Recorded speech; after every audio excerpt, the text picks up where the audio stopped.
just not going to be around because it, like the level of moral depravity, like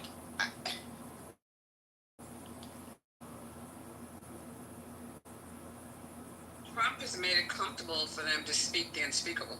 They feel very comfortable because there's no consequences to them. They're loud. They don't care because they know Trump runs cover. But it's not just Trump, it's people too, right? Because they're not just standing outside yelling to themselves. They are talking to people. Yeah, but I would put to you that most of them, I would put to you that most of them probably several years ago would not feel comfortable espousing those vows. So what I'm saying is the atmosphere has allowed them to reveal their true thoughts that maybe they always had, but the environment or the community would not have tolerated it the way, you guys see what I'm trying to say, the way it is now. I understand what you're trying to say. I understand what you're saying. What you're saying is very clear. I guess my point is, to me, that doesn't matter. Yeah. What's up, buddy? Nothing. I kind of have a cold, so not feeling the best, but I'm gonna go to the gym soon. What are you doing? Jeez, bro, that's so time. I'm down to 199, buddy. Damn. Yeah, I'm slick, bro. Oh, good. Eat right. Exercise.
Push-ups and jump rope and then some yoga.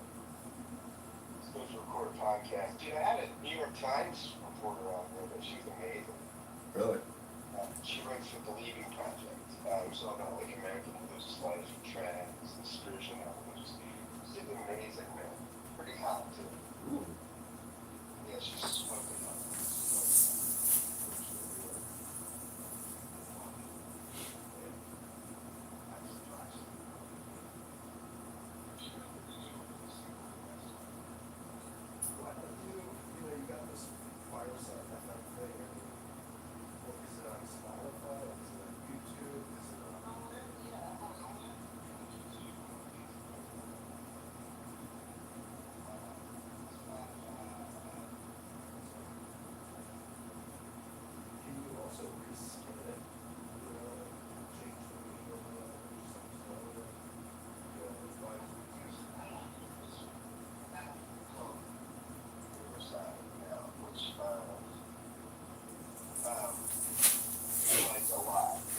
Interesting. If you go look at the show notes for my last two podcasts, Riverside generated them they are. Like as soon as that was done, it listed the whole podcast and generated my show notes and chapter titles and stuff. Huh. Yeah, Riverside's amazing. It's really I switched over there from StreamYard. It's a great platform. It is so great. And also I could do. I mean, I need to spend like 2 days with it. I could do all the stuff you're talking about. I could break clips up. I can do repack it. I can do all kinds of stuff. I just haven't spent time with it. I just switched the providers like 2 weeks ago. Well, you're doing great work, man. I mean, I think Uncle. Buddy. Thank you. It's like Uncle Steve. It's like he's fucking wasting his time. It's like he doesn't have any deliverables. He's got no product. it's just like all siloed in fucking clown house. It's like, dude, you're fucking I use wasting Clubhouse time. for entertainment. I don't. I find Clubhouse entertainment. I don't think they've experimented with there's a podcast and platform, and I don't like it at all. Yeah, but how much entertainment do you need till you realize that like actually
shoot these little clips of those are just like all of these things in second clips.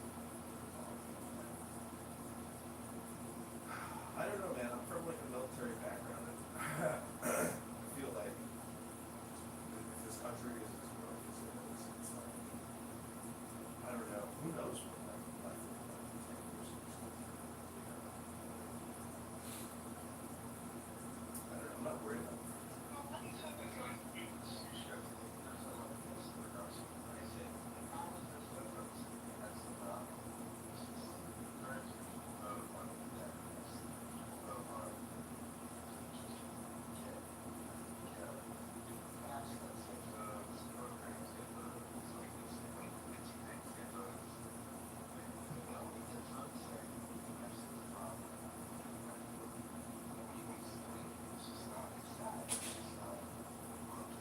But then that means people vote Trump. And the fact is, like, these Congress people, I don't know if you saw all this massive, it's like these Congress people bring back nothing for the constituents, nothing. They'll do bridge, they'll do funding for anything local, it's all just lobbyist money. So, when you think that people are doing programs or projects, it's like they're not, they're voting for Raytheon, voting for Northrop Grumman, Pfizer, Moderna, J&J, funding. But they're literally getting nothing out of their fucking congressmen. So, I don't know, that's my best view.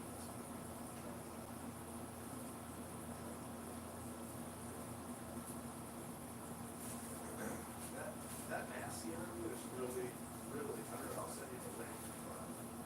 It really shines a lot of transparency on Congress and their behavior and just how bought and sold they are.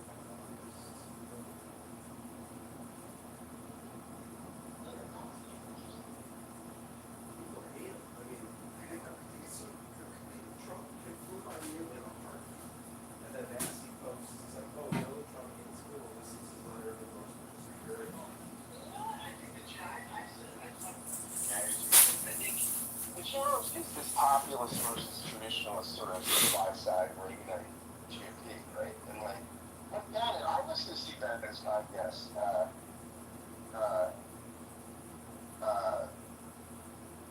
Like I think Bannon's great, and you know, he's not for some of the stuff like he's not for cutting Medicaid and stuff. But see, that's the thing, and are the populists are against the Iran stuff? Like, it's just very interesting to see how Trump negotiates on that. Well, people can criticize welfare queens, but when you're a medical industrial complex business and you're a doctor and you're submitting all this false billing, like that's the real waste in the system. It's not the recipient. I was like, there's no such thing as a Medicaid thing. Even if you aren't, like, let's say you make too much money to be on Medicaid, right? let's say you make 50 or 60 grand, right, or whatever, you shouldn't be on that kid. You're still not costing that much to the system. What are you going to do?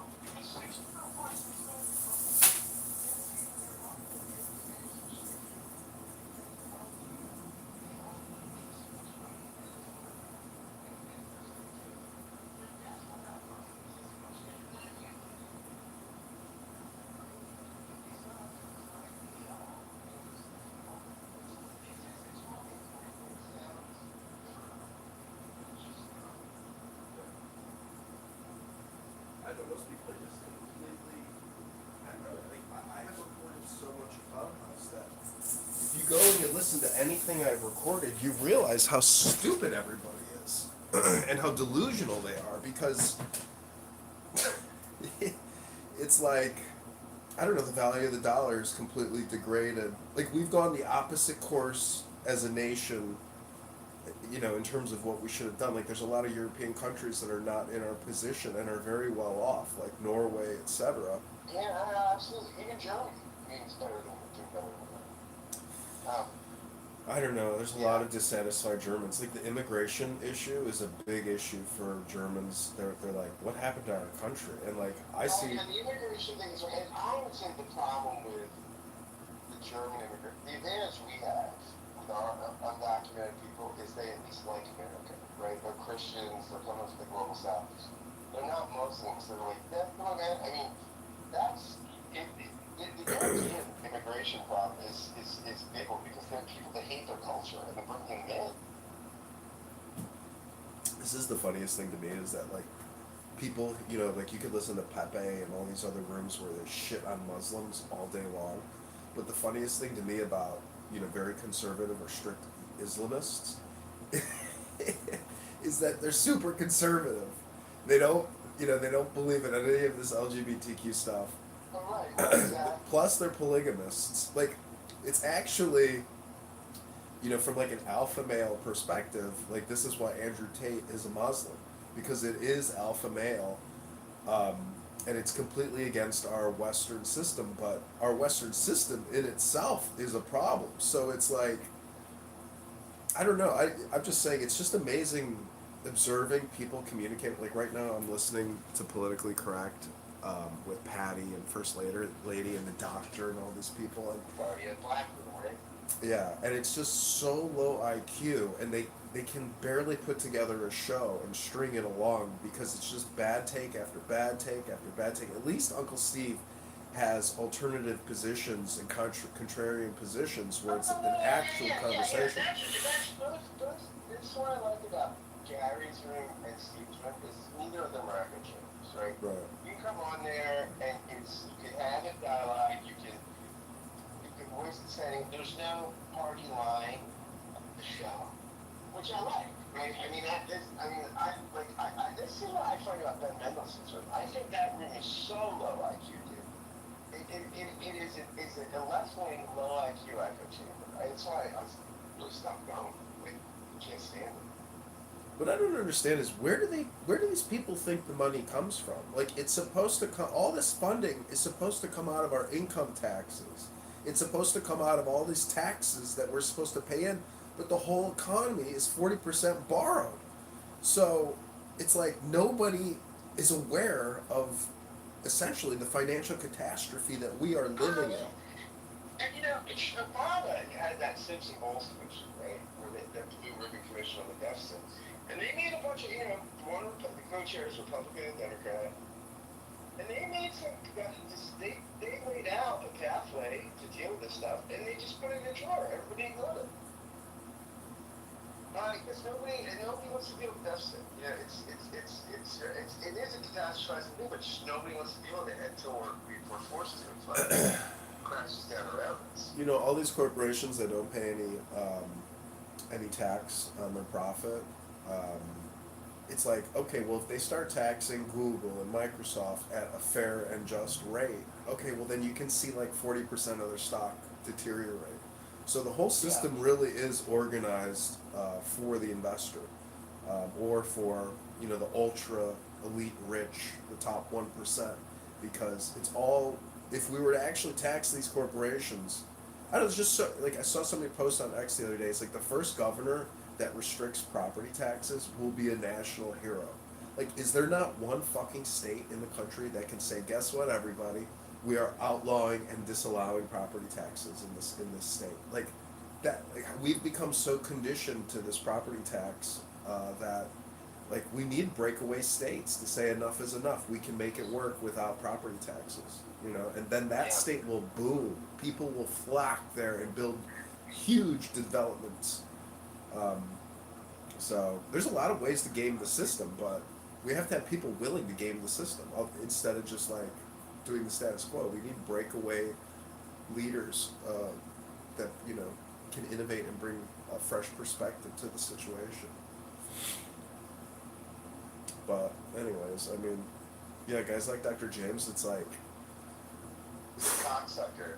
damn. I mean, it's amazing how if somebody introduces one concept or one topic, that topic will never stop being talked about. Like if you bring up AI, like how he brought up how he I built this blog and it was fucking groundbreaking so quick.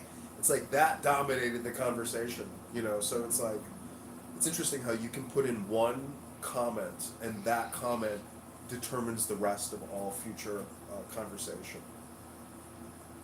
I don't know. There's something about that in terms of like communication where you can literally go into a room and bring up a topic and it will dominate all future communication. So, anyways. Well, I was reading Thomas Jefferson yesterday, and Nice. I don't know, like in the Declaration, he claims that the king was doing like barbaric acts to the people, to the Yeah, peoples. something edited out. They took things out of the Declaration that Oh were. yeah. They took stuff out. Yeah, I mean that what we have is the edited version. The stuff that you should read the first draft, the earlier draft that Jefferson wrote. I mean, they toned it down. Mhm.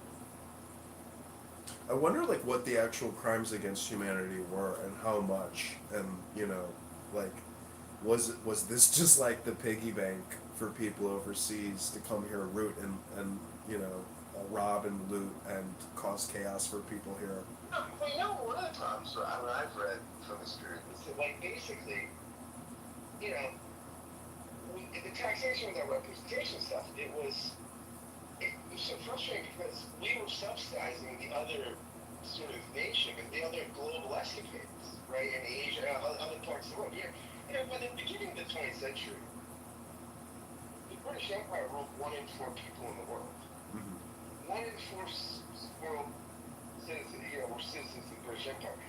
So they, like, the owners were just sick of, like, you're doing shit in India, shit, we're paying for it. You're raising taxes on us to pay for all the shit that we don't want to do. Right. Empire is expensive. Well, I mean, what do you think about like this national missile defense system? Like, people are like, "Oh, that's a great idea. I'm fully supporting it." I'm like, "Are you fucking stupid? Like, We don't need a national are you fucking stupid? Like, this is just a giveaway for you know a big military industrial complex." I mean, I really believe that like, you know, there's this Highland Park massacre where this piece of shit murdered all these people at like a 4th of July parade. And in the comments on Instagram, you know, Pritzker's like issues this lengthy, you know, remembrance video. I'm just like, if the people of the town were serious, they would arm capable people and provide them with training on small arms fire to take out other future terrorists and this and the prior terrorists. It's like we're just a completely pussified group of people. Like we aren't armed. We don't know how to defend ourselves. We live amongst criminals that murder us, and it's like we can't even go get a gun to defend ourselves. I mean, there's a 42-year-old veteran on the train near my house got murdered by a black guy with a knife like a week ago. A veteran, you know? It's just like random. It's like we have to be armed and take out the people that are about to kill us. Like, and I'm not being, you know, paranoid. I'm just thinking like we live in clown world, and you know, Clubhouse is a perfect example of people who live in a delusional reality and just project their political sentiment. and it's, you know, it's this echo chamber. It's like, this isn't what America was like in the 20s, 30s, 40s. I mean, shit has gone downhill substantially. I mean, substantially, and it's like, you could say the country was racist in the 20s and 30s, and you know, and now it's less racist. But I went into a room today, and they're claiming that white people are the closest thing to Satan, the closest thing to the devil. I'm like, holy shit! Could you imagine if white people had a room and they were saying black people were Oh my the God. closest thing to the devil? So, So, yeah, like, you'd be off the app. yeah, it's a double standard, and it's sick. I don't know. There's just a lot of therapy work that needs to get done, and it's never going to happen. There's a lot of education that will never ever happen for a lot of people. So, I don't know. To me, it all just seems like a common sense approach to being fiscally responsible. You can't have an actual successful civilization and society if you're not financially responsible. Like, I can't afford to pay my boat slip. But empire, this is what happens in empires, though, right? They spend themselves into oblivion. It's expensive.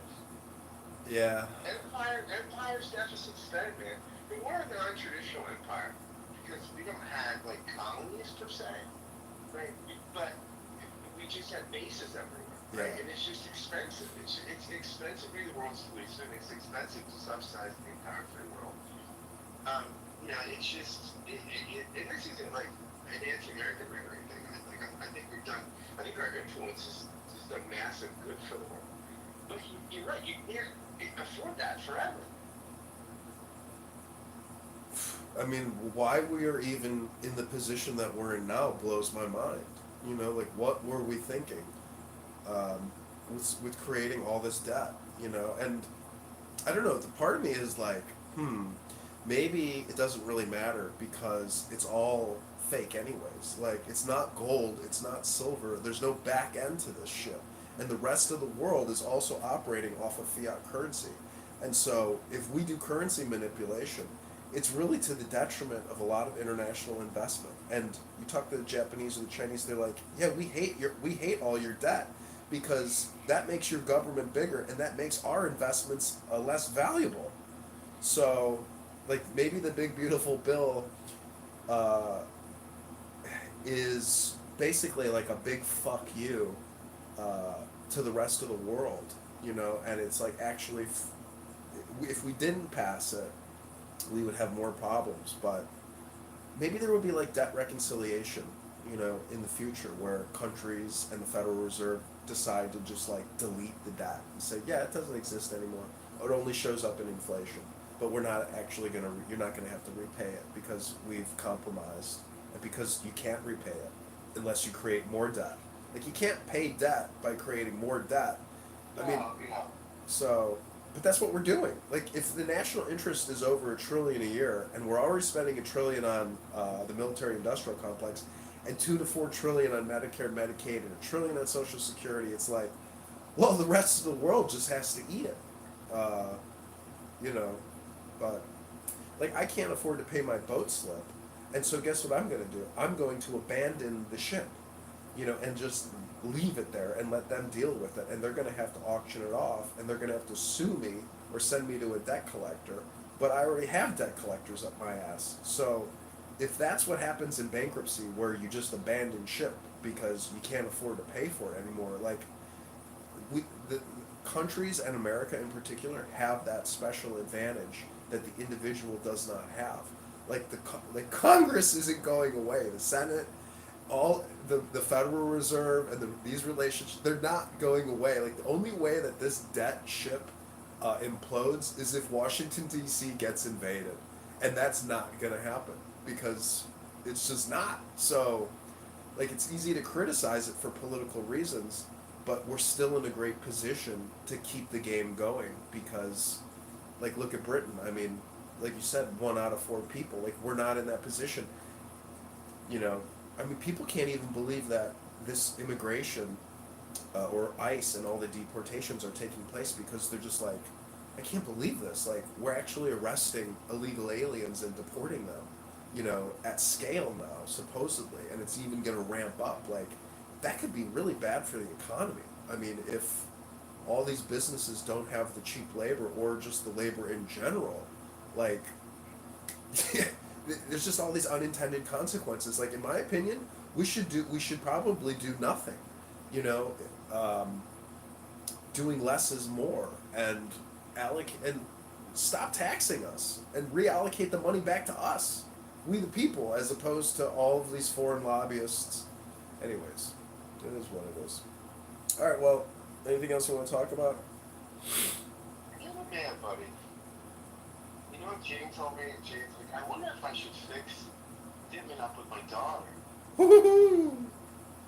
Her daughter's really good. Oh wow. Her daughter's like 27. Oh my god. Well, I'm 42. I'm probably too old for a 27-year-old at this point. Yeah. Really close. Plus, I don't have a career. Filming Clubhouse Conversations is hardly considered a career. I mean, what kind of You're a public servant, dude. You're a public servant. Like I said he's a public servant for Clubhouse. I can't get any press. You know, the coolest thing is, it's like, if I ever get any press for running this congressional campaign, they're gonna say, you know, if they pull up all my YouTubes and they're like, what is all this? These are thousands of conversations on Clubhouse. I'm like, well, I've been doing research on what people are talking about. In the electorate, you're you're getting to know the people. There's a reason why people keep voting for bad leaders. It's because they themselves are stupid, and that's why they keep voting for shit people. I mean, and most of these shit people that they're voting for can't actually accurately describe the situation, and it's all just political deal and all that shit. Like, the fact that AOC has political power in our government blows my fucking mind. It's like, she's cute and hot, but are there no better people to run for office against her? Is there nobody with exceptional virtue and character that can defeat this fucking lying little fucking traitor? Like, it just blows my mind. I mean, and Mamdani and all these people, like, we've been overrun. I mean, there's a point where, you know, it becomes like a Pepe conversation. It's like, I think the people in Europe are eventually going to have, there's going to be an attack, you know, against the Muslims, and there's going to be incredible civil unrest. It's like, you know, I don't believe that, because we've been overrun too much. I could go to the park right now. Nobody speaks English. We've already let the floodgates open. It's been going on for 30 years or more. I mean, probably from the fucking 70s and 80s. I mean, I don't know. We had it so sweet. You know, this country could you could be born with $500,000 in the bank. Instead, you're born with, you know, $500,000 in debt. So, fuck, man. I mean, we have not, this country and the people leading it for 50 years have not been financially responsible. And 9/11, I think, was the cherry on top with George Bush. Oh, yeah. That was the big... People have to choose between liberty and security. That, as Franklin said, right? That they'll always choose security. Or no, Franklin said it. If they choose security over liberty, they deserve either. But yeah, I mean, that 9/11, yeah. I mean, Rand Paul is one of the few people that stood up to a lot of that shit. Yeah, Ron Paul too. I mean, he ran for president. Paul too, yeah. The thing is, Ron Paul didn't have the gusto of Donald Trump. You know, Donald Trump's zingers and his personality. He's like Uncle Sam, and Ron Paul was like his grandfather. But Ron Paul just didn't have the strength to destroy people who should be destroyed. Like when Trump said, "Yeah, because you'd be in prison," everybody's like, "Fucking A, this bitch should be in prison." You know, she's doing all kinds of fucking bullshit. Totally unconstitutional, totally, you know, illegitimate, insane shit. People just don't know how to sit in a room and be quiet and mind their fucking business. Like, everything we're doing is so internationally focused. It's like, when is enough enough? Like, nobody's voting for this shit. Nobody wants this shit. It's like, we want to keep our money. And we already know we're broke, so I don't know what the solution is. I just feel like if you can't, the only solution is to try to accurately describe it. Because there is no solution. I think description is a pretty powerful thing. I think description is actually more powerful than prescription. I think thick description is a powerful tool. Well, what do you think about what Uncle Steve says? There is a difference between opinions and facts. And when I don't have the facts, I give my opinion. And if my opinion is wrong because you give me the fact, well, then I stand corrected. It's like, well, is that just ego? It must just be ego and character and personality speaking, because it's like, he's kind of a hypocrite. I mean, doesn't he call himself a fiscal conservative? He does. California is the pit hole. I mean, have you seen the civil unrest in the streets with the Marines and the National Guard deployed and all the protesters? Yeah, it's crazy. It's crazy. They're literally armed with automatic rifles against people in the streets. It's like, why the fuck are you carrying a rifle? It's like, shouldn't you have non-lethal weapons, and shouldn't you be deploying them? Shouldn't you actually be pushing these people out and arresting them if they're taunting you? We let so much shit just slide by. It's like, no, now you're being arrested and you're being detained and you're gonna have to get a lawyer, and congratulations, welcome to your new life. It's gonna suck, I mean, I think we need massive arrests. I mean, Jews are being attacked in every major city. In Melbourne, they just burned down a synagogue, attacked a Jewish restaurant. It's like, stop being politically correct with these people and start arresting them, detain them, and even deport them. Like, if you're involved in this type of criminal activity, it's not going to be tolerated because it's politically correct anymore. I mean, Trump really, when Trump didn't win the second time, I felt like he needed the 2 terms to truly MAGA the nation. Like, people are calling Trump like a founding father now, because in many ways he's like going back to our foundation. But if he doesn't actually shut down a lot of these political resistance movements, which are just really just political in nature, and many of them are violent. I mean, but again, I don't even know if we have the muscle power to do it. I don't even think we have the muscle power. When the first ICE agent dies and is murdered in an apprehension, I think he should get a state funeral. That person should be on TV and be glorified as a state hero. Because, I mean, what is the point of all of this if we just let people live amongst us that are actually not citizens? I don't know. I think this is like a decisive moment in American history. It's like, enough is enough. Absolutely.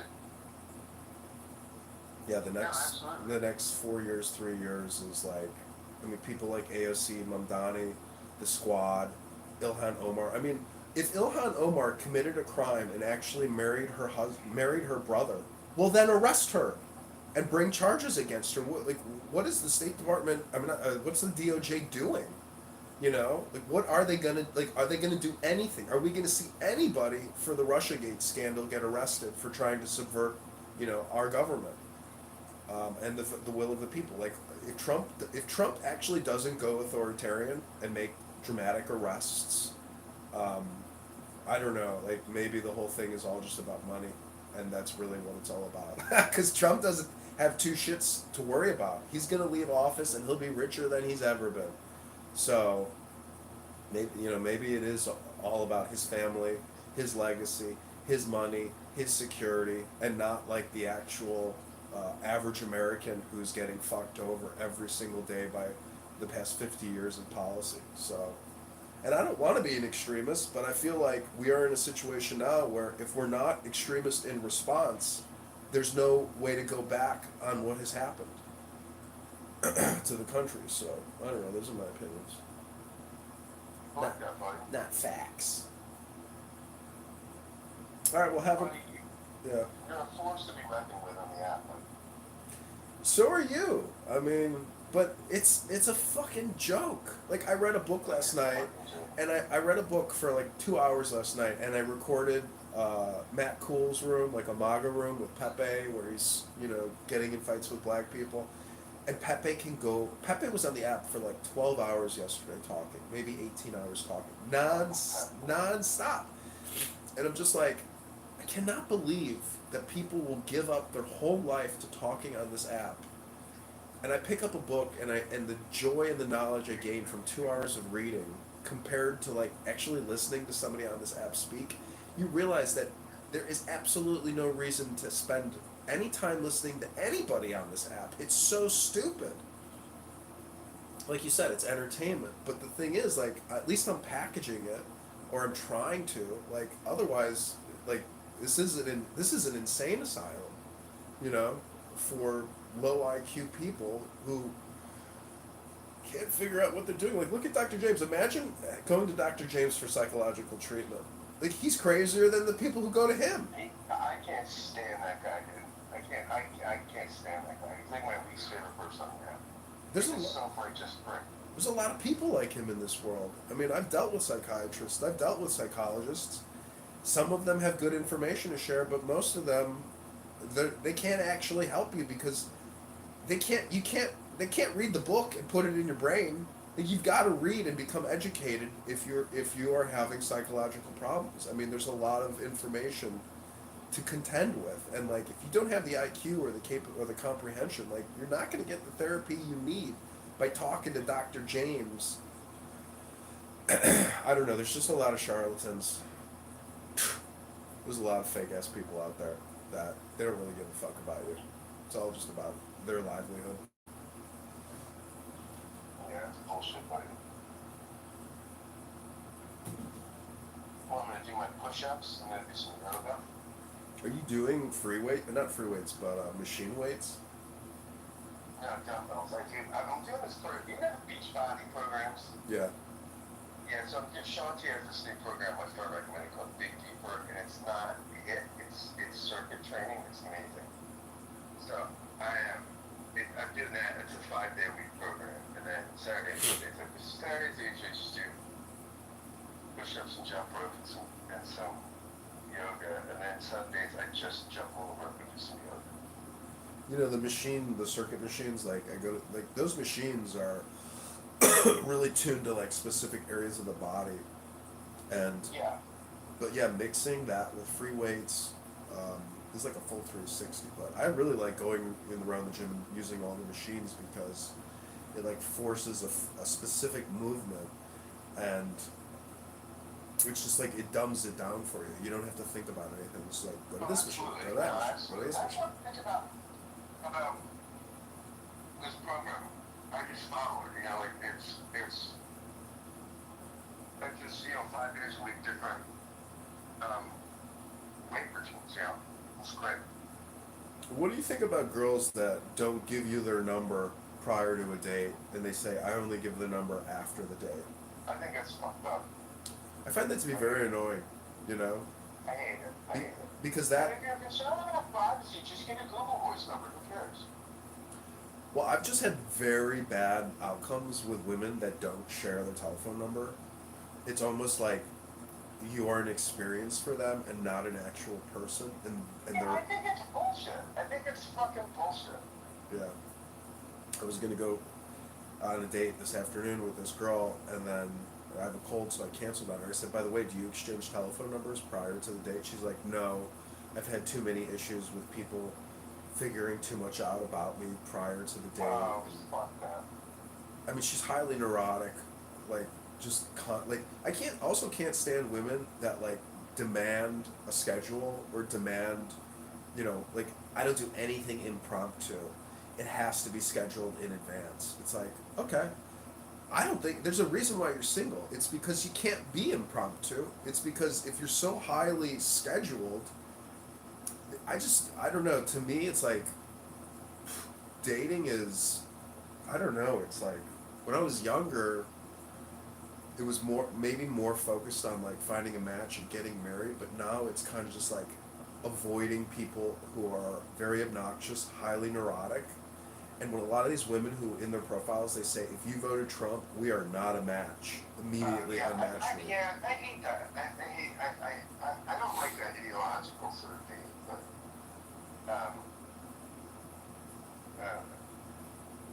I think there's not a lot of hope for a lot of people because they are so polarized that they're undateable. You can't be in a relationship with somebody who can't stop their polarization and just say, hey, I'm just me.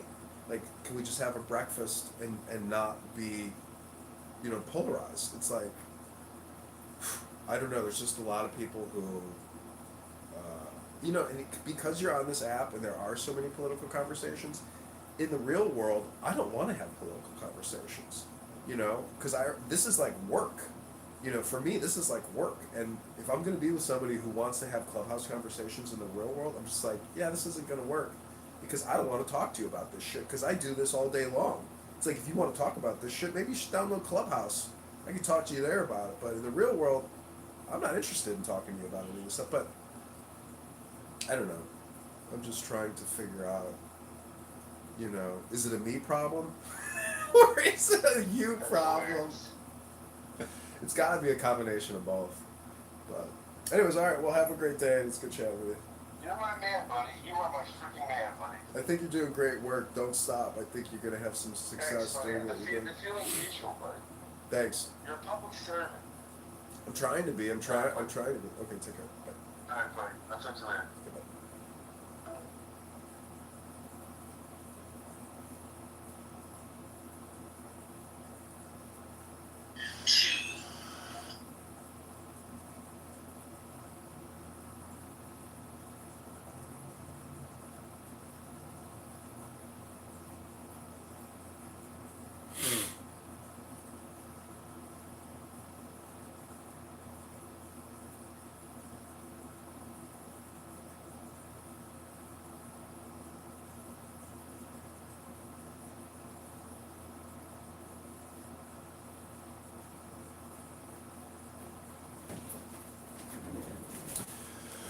Oh. Is supposed before it was actually passed, right? So while the GOP, those that were coming out against it, have now voted for it, right? They were out there all against it, and no matter, you know, that wasn't the hill they were going to die on. They were going to fight that, and then they voted for it, right? Because Trump made whatever negotiations he made, the bottom line, they voted for it, just like Murkowski, right? So knowing that it's not, so the polls are suggesting or showing that now that it's passed, and Donald Trump is saying, don't believe that, you know, it's not going to be this and it's not going to be that, and Michael Johnson and those same people are now going to be listening to that. It's the Democrats' messaging is going to be even more impactful, or needs to be. I mean, I don't know that it's going to make that much of an impact because it's not going to literally take effect until after the elections, right? And that's kind of what I'm talking about. That's what the polls suggest right now. Republicans are against. I mean, Americans, percentage against it. That's today before the bill was actually passed. So now, when they turn on the TV and they're repeating what Trump is saying again, which is a lie, but that's what they do. They believe the lies. We're still talking about the code, right? And so that's what I'm talking about, the reality of that. So, Deborah, I'm just going to repeat what I said earlier, and I wrote it in the chat.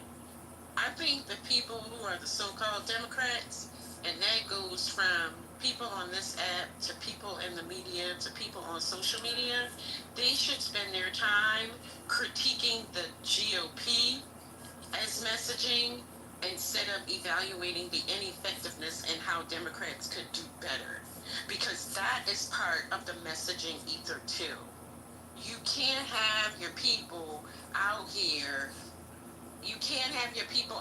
criticizing you with no equal, right, critique of the people that are causing the harm. All of this stuff that happens with the critiquing of the Democrats, like I said in the chat, I think it's a way for the liberals to seem like they're smart or like that they're fair. We critique our people. The GOP, they never critique their people. Okay, that's a virtue.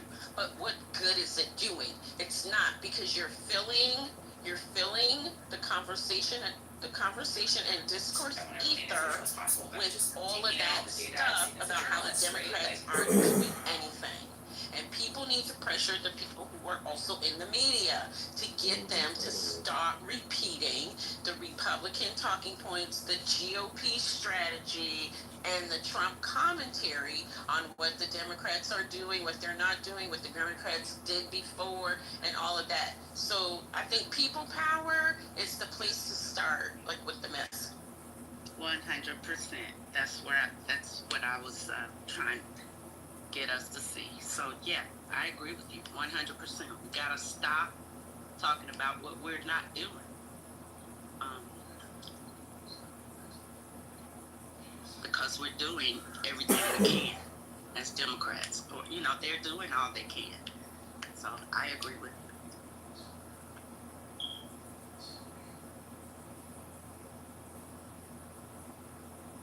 And thanks for that, Aurora.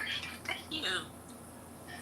I do agree, and I appreciate what this conversation between Dr. A.G. and Deborah. I think we also have to ask people why. Why were people so drawn to vote for people who are so extreme, who said exactly what they were going to do, and they're not surprised by any of it, and all of it has to do with harm. Because I want them to admit, and they have, I guess, on stages. Maybe I'm just like, there's never going to be accountability for them, and I keep wanting it, but it's never going to happen. Now, you can see it on TikTok. It's funny. It's like, okay, these people, the Congress people swore, I'm not going to vote for anything with Medicaid because I'm not going to do anything that will hurt our rural hospitals. I'm not going to do So they just straight lied. But instead of it being commentary about that, it's, the Democrats are fear-mongering and none of these things are going to happen. Yeah, they're also focusing erroneously on no tips, no taxes on tips, which is not true. It's a deduction up to a limit, and no taxes on Social Security, which is not true. And some other, And overtime. and overtime. Yeah, exactly. That's what they're hanging their hats on. And most people don't read. They don't know the fine point. How much tax people pay on it? Like, how much money even if it's true, how much money is that put back in your pocket? It's a limit. I think it's up to 20. $500? I mean, It's completely most of it is everything back in your refund check. I think it's a deduction, though. I think it's a deduction. Yeah, but I don't think it's actually a tax. No taxes on up to a limit. You're saying, but I'm just saying, like, say that no tax on tips was like, they were, they're getting tax on tips now and they're now not going to. How much money would we be even talking about for, a full-time server, average, we're not even talking about a significant amount of money. No, I disagree. It's definitely a significant amount of money. I emphasize again. How much are we talking about? I don't think so. I don't think so. I trust your opinion. How much is that? A server in our hotel, a good server, not a great server, a good server probably makes $85K, right? So they're probably going to make another $2,500 a year because of that. Okay, but that's in the Bay Area. Like, that's the highest. No, that's true. That's true. I'm just telling you what I know. You're right. Talking about the average server. Yeah. I think for the average server, if it's more than $1,000, I would really be surprised, Brian. People don't claim their tips. Usually the tips are credit cards, so it does this. This isn't like no song.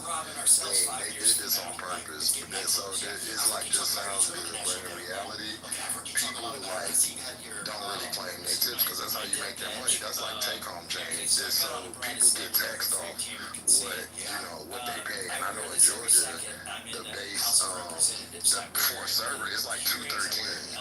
So I don't think that's even enough to get taxed. So what people do usually is they just don't pay taxes because they don't get taxed for that amount of money. I don't think that's. People do on the credit card, they do have to claim those. Right. Yeah, but you have to, you air quotes, you have to claim them. But a lot of people don't. They can, but it's usually not enough money to like, for for the IRS to waste their time on. Yeah, so it's like, it's just something to say. Just like it was. Most ways No, you can, but they're not gonna come after you for like. I mean, they may, but they will have to have a lot of time on their hand to come after every server who's not claiming tips. So, agree with John. I know. Which is why in the restaurant industry now, they're discouraging people. Like, and if you ask your server, they'll tell you on a slip. They discourage you from putting it on the credit card. They would rather you give them the tips in cash, because a lot of restaurants, they calculate the tips. And then some of those people, they'll get like a tax paper that says this is how much you were paid, because they roll it in to their pay. And you're correct, like it's not, like Sunny is right, like for the average server, it's not that much money. So this is a sort of gratuitous thing. And then the other thing is, what percentage of the people work on tips and work overtime? Like, who are they really helping with this good favor? Rich people. Most servers and hairdressers I know, they underreport. They underreport. They absolutely. They will come back to us. and their own medicine. Yeah, they underreport. 1 minute. Yeah, 1 minute. They underreport, and most of them, like Dr. AGC, will rather that you pay them in cash, which I try to do. But my other point is, what percentage of them are also on SNAP or Medicaid or some type of social services? So whatever they make, does that justify what they're going to lose with all of these other programs? Right. So that type of move was a great publicity stunt so that they can get favor from some of the unions, because some of the unions did support the big bill. Yeah, I mean, the union, those folks are having, health insurance, so. As a person who makes overtime, I don't get any of that stupid ass benefit because there's income limits, and I think you have to file it on your tax in order to get like a tax break. It's not really me making overtime and not getting taxed for my paycheck. Yeah, I think a lot of these are deductions and not straight amounts of your tax bill. And then one other thing, these phase out in 2028, Can I where just the ask billionaire. a question right there before you go to your next one? So what difference does it make? So you said it's not a straight out tax break, it's a deduction. Like what's? Yeah, it's almost like what they did with the TV tax. Hold on, Ty. Let me just ask my question, please, sir. I'm trying to think my way through it. Shit. Okay, hold on. Give me a minute. Okay, I got it back. Because I think about I get a tax break for certain things I do, like at my job, like all the shit I buy. If I buy a computer, whatever. But in order to get that break, I have to file it through my Schedule C. So what's the difference in what you're saying with the tips and all that? Like, what's the difference? How is the tax break and the tax deduction even? Yeah, can you clarify that? I'm confused on that. I think, so I'm gonna try to, let me clear my thoughts. I think, let's say, for instance, you make 20,000 in tips. And let's say it was a straight off, write-off, right? Then they would say, like, let's say they give you a certain percentage or $5,000 or $10,000, whatever. So let's say it's 10,000. They said tips allowable. You're not going to be able. So as a credit or what have you, you're not going to be claimed. So then your income would be 10,000, as opposed to let's say up to a certain amount, it's just it's just a standard deduction or what have you. I think it works out better. Go ahead. So you're saying like, how would my income be reduced? Because when I do my Schedule C and I get that amount, right, they take that amount and they subtract it from the salary that's in box 1 on my W-2, and they say now this is your adjusted taxable income. And so then they calculate the taxes I owe the feds. They calculate it based on that adjustment. But you're saying something different? Yeah, let me clear my thoughts and I'll come back to you because I think there is a distinction between. Yeah, I'll clear my thoughts and I'll come back and answer your points. Okay, great. Thanks. Okay. No problem. Is it not the time you gotta wait to get it? Or like, I don't know. That's what I'm trying to find out. I don't Well, know. see, I think that it's not going towards your taxable income. So like lowering possibly putting you in a lower tax bracket. But I'm not positive about it. Oh, so then that would be like on your W-2, it'll say you make $60,000, and then there's the box where it says taxable income, Right. and then that's the one that you would. Okay, all right, that's different. Okay, gotcha. Yeah, I know they doing that with I forget which part of it, but if you're taxed on one portion, damn, I forget which. But anyway, the whatever portion it is, if you're taxed on that, it effectively lowers your income, so it puts you in a lower tax bracket, therefore making you pay less taxes, which is only going to Okay, affect. I got you. Because there's something on here. It's like the adjustable gross income or whatever. Yeah, and then that's the one you put in the little box where you then subtract your deductions from. Okay, I got it. That clears So let me add this. The legal team for my company is very aggressive. There's been no guidelines of how this is going to be rolled out yet at all. So, because as soon as they do, we'll get a Teams call and they'll be like, "Hey, this is what we have to do." Because I work in HR. This is how we have to handle it. So we've just been waiting. Like, okay, well, maybe we're going to get some direction on this. But employees are already asking. So the marketing side of it is already working. Like, yeah, no. It's like, but people have been saying that for the last few months. That like, oh no, you're not going to tax our tips anymore. I was like, slow down. There's nothing in place yet. The Social Security Office and TurboTax, they're sending out like stuff, so they're advertising it. So that's why people are already. Oh, there it goes.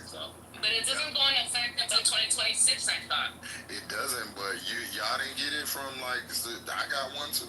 It said from Social Security Office. It was like, oh, we're so excited about this bill that's been passed. I was like, wow, everybody's sucking his dick. And then TurboTax sent one out, and some other company sent one out. Go through y'all email and see. I bet y'all got one. TurboTax. So when you say it goes into effect, sorry. It goes into effect for the tax year 2025. So when we That's file what our I was taxes next year. thinking. Yeah. But Jeff, Just if right you're now. TurboTax, why wouldn't you do that? No, I mean, I get why they would, but it was just the language that they use. Like, we're so excited, like that, Right, that I the agree. big, beautiful bill has been passed. It's like, are y'all on this nigga team? Like, what's going They on? are. They're bowing down to him. Is that this is what I wanted to ask before y'all get to the Trump celebration. It's all right. So, just that means Yeah, I told her welcome back. Sugar. what was happening? When I filed my taxes next. I'm sorry, go ahead. Hey, Sugar. How you doing? Okay, so you're I miss you too.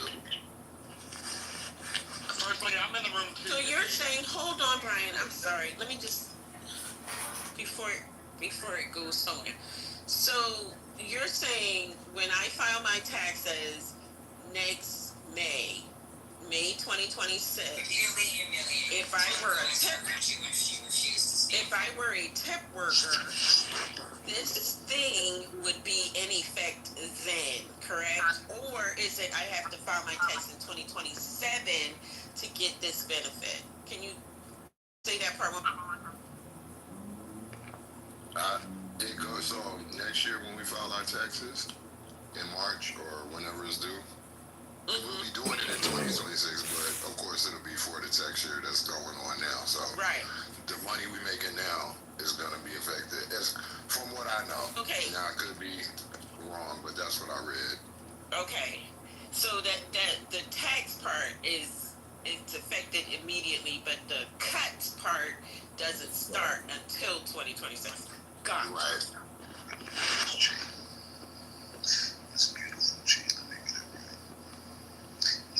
Go on mute. Who's off mute? Who's whispering? Shit. Yeah, go on mute.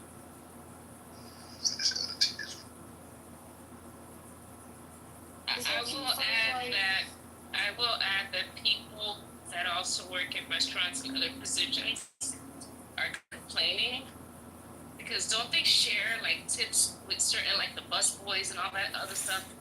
Those aren't part of the bill that I know of. I thought it was all tip workers. Somebody needs to go on mute because they got a fucking echo. I don't know. Fix the echo. I thought it was all tip workers. Yeah, it is. I think, I don't know, maybe Brian can tell us about that part. We I have think that part nothing. has always been complicated as far as sharing Right. who claims it.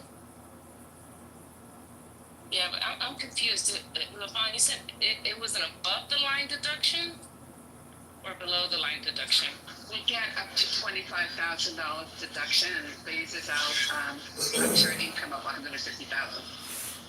So I think the people in the middle, upper income, who make tips, I think this is going to benefit them. But I think the lower income, who makes like less money, folks who get tips, and I don't think it's going to be a benefit for them because they don't have that taxable income anymore. I don't get how that's gonna work then. Cause that's crazy. Cause typically what happens is if I'm a server and I made $100 in tips tonight, so there's two ways to do it. I'm sorry, there's tip pooling. That's not what I'm talking about. But typically in most of our restaurants, I'm a server. I made $100 in tips. I'm gonna give the host $15 because she did a great job tonight. The bussers, I'm gonna give them another $15. So I'm taking home $70. But I only want to be taxed on my 70, not taxed on 100. So it needs to show on them, and so hopefully theirs would be tax free too.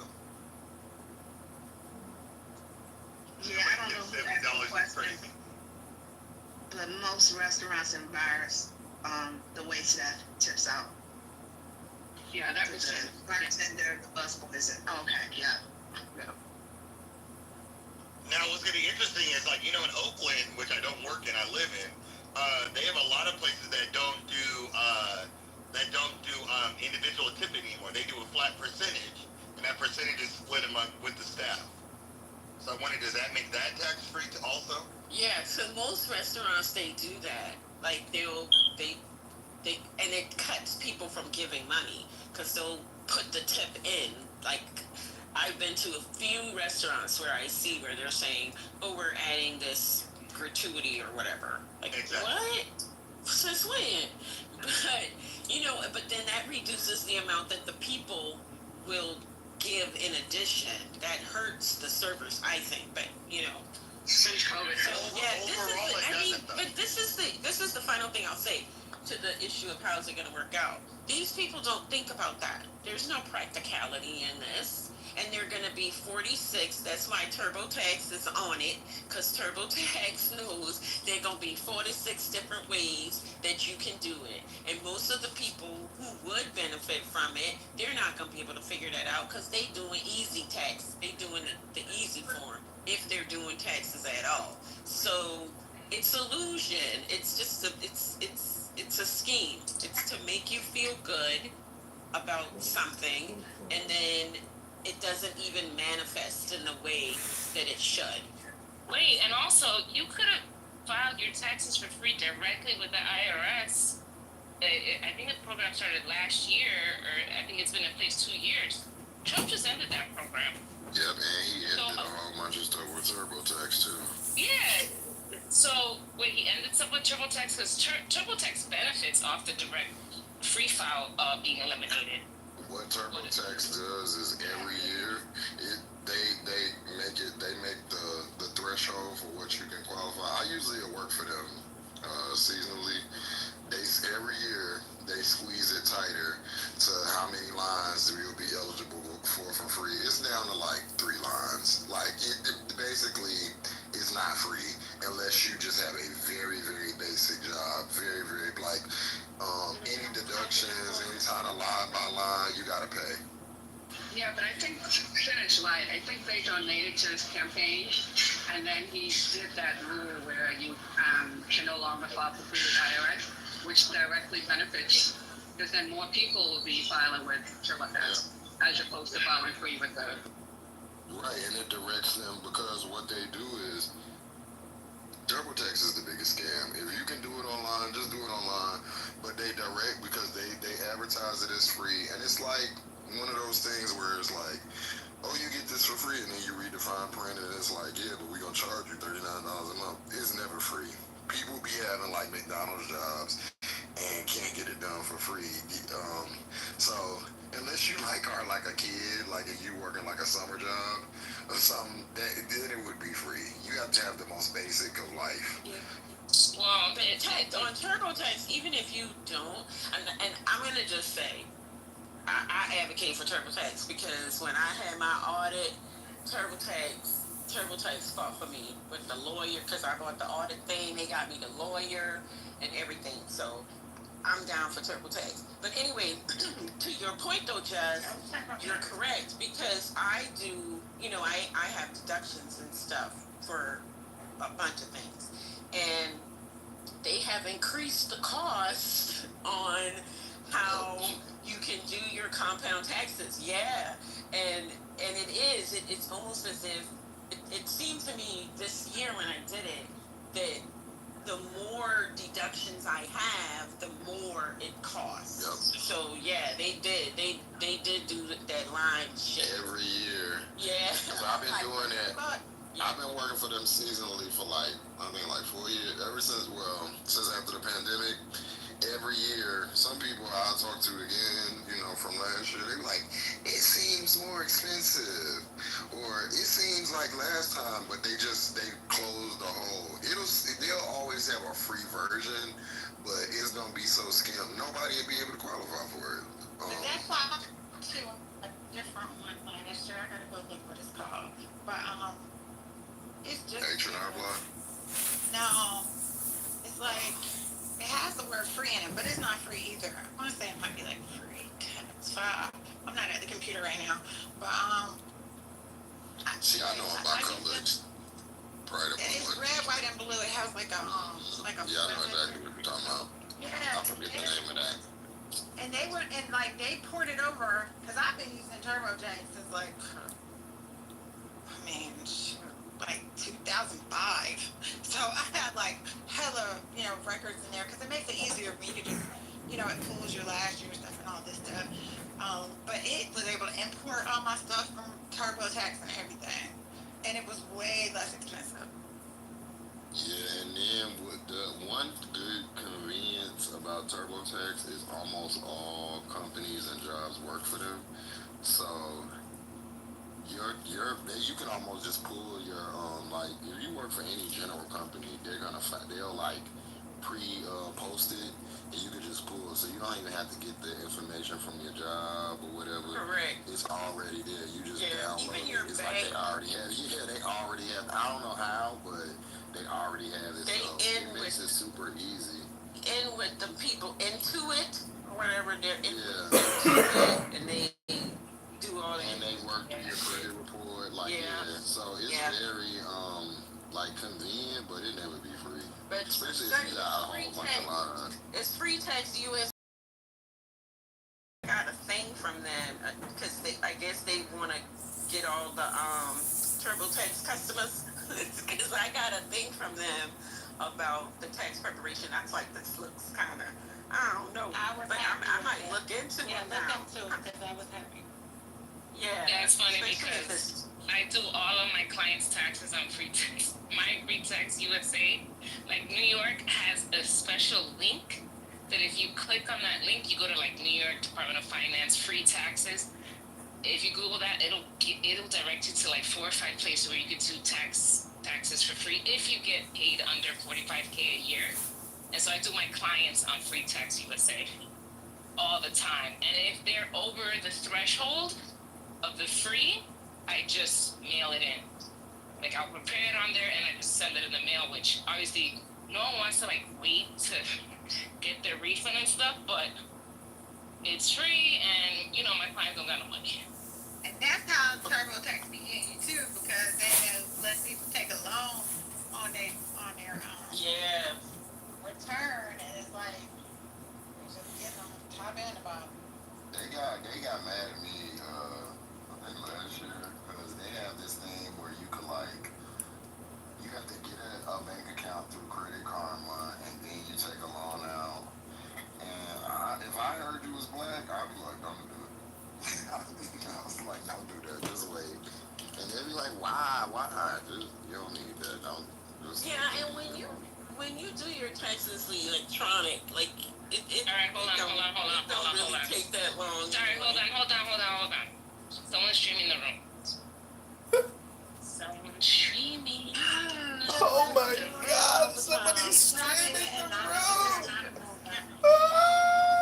Just keep it moving. So what's going on with the taxes? Not your taxes. Sleeping, you just woke up. Pay your taxes. Pay your taxes. Somebody's committing Oh, you tax better believe it. evasion. You better believe you better pay Keep 'em. receipts and records. Because that tax, I'll just say this about audit. So, in an audit, prior to the Trump era, you could deduct business meals, right? I could deduct business meals. Some people still can. I can't anymore, but some people still can. And when I got audited, What's the difference? Why can't you? Others can? it's just the way they change because of what I do. Okay. Like, Okay, that's what I thought. like- Okay, I got you. So, so when I got audited, I had all these like meals expenses, and those people told me I had to fill out this spreadsheet because none of their shit is digitized at the IRS. They have literal Excel spreadsheets. So they sent me an Excel spreadsheet, and in the spreadsheet, I had to give the date of the dinner or the lunch or whatever. I had to put who attended. I had to put what we discussed. Do you hear me? Now, the who attended part, that's not hard. Because, and fortunately, because I'm somebody I remember, so I don't write down the calendar and shit like that. And so that year, though, I had made the commitment. I was like, okay, I'm going to start writing this shit down, planning stuff, because I'm tired of, I've got to be in two places and write it all down. So fortunately, I had a calendar where I had written down, dinner with whoever. But I had to go through that and write all of that into this fucking Excel spreadsheet so that I could turn it in to the IRS. And then, in addition, like if it was something, like it wasn't clear how it was related to my job, they had a column where I had to put how the thing was connected to my job. So I had to do it for everything. I had to do it for all my travel. I mean, it was maddening the level of detail that they wanted about that stuff. So receipts are good, but if you could write a note on every receipt that might trigger your memory about that. I mean, go ahead. Yeah, I just wanted to know when did this happen? Because the IRS they changed a lot of stuff over the last 2 years. Okay. They have like a new portal and everything where you can upload a lot of that stuff. For That's your what audit? I was asking. For your audit? So that's a good question. I'm not sure if it is for Yes. audit, but now that they have the personal portal, then I wonder if they've taken it to the audit or if that will be their next course. Because what I do understand, like a lot of agencies have to modernize their technology to fit with the actual current times. That's all. That's what I'm just trying So to hopefully they have modernized where you can input your audit information electronically. Because I had scans of all my information where I had it all organized, and they were like, no, they can't read that. You gotta do it in the store. It's like, because I had the shit all color coded, and because that's how I keep it for myself, right?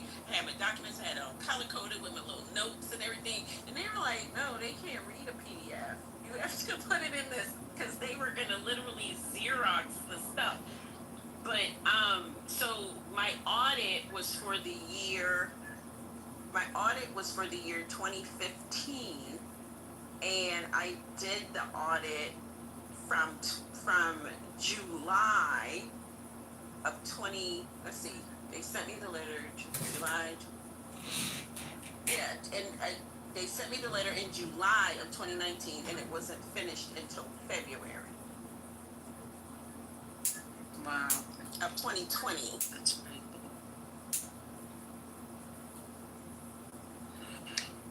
But you got through everything, right?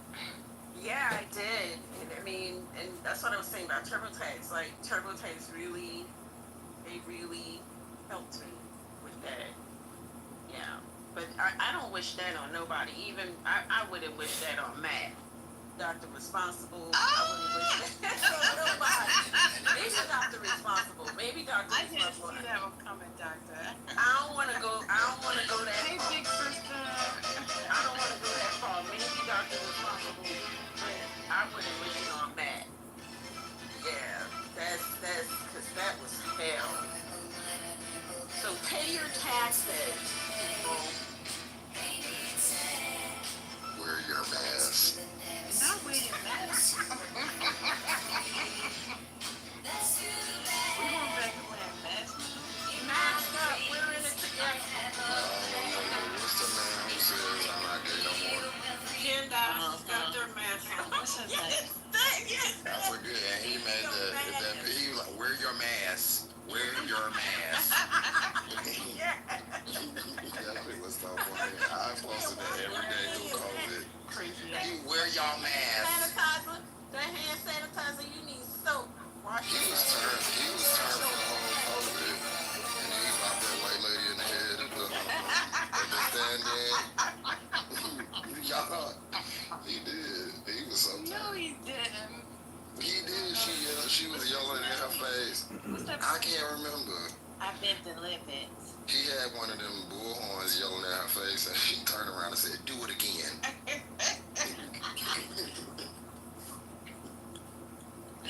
I used to. It's cool. Quinn, you had enough of Anthony that you coming home? Oh, no. I'm still over there roasting his ass. I just needed to get some information Not from you y'all. need some because water break and phone a friend. I'm definitely on that. No, there was a room, because I remember y'all were talking about her. What was the room that he was talking to? He was in a room full of white folks, and he was adhering to the notions of white supremacy with the white folks. Do y'all remember the room that he would frequent? So what's the name of that room, you guys? Because they do it. Is it not healthy debates? Well, we just need one, because my contention is he hates black people, more specifically black men and women. It was Jay's room. It was Jay's room. I thought. Oh, that's right. What's the name of his room again? Healthy debates, okay. The most unhealthy debate. Get him, Tiger. All right, I'll be back. Thank y'all. That's crazy. Let me get a drink of water and go to the fish now. Wait, did he say Trent or Matt? Matt. Anthony. Anthony. Oh, Anthony. Yeah, he's been going back and forth with them since this morning.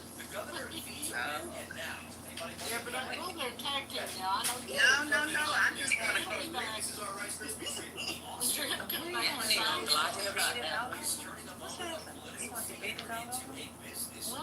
What I need to know is like Jess is down yonder. I need Jess up here. What do you mean he's down there? He's at the bottom of the page of the stage, and I need him up here. Okay. I might have to listen in on that dragging Thank you, First So I might be. Lady. Wait a minute. Let's let Mel go on there. Somebody need to stream it. Stream the dragon. Stream the dragon. Dr. They've been dragging him since this morning. We've turned her. She likes the drama now. I love this. She has always loved the drama.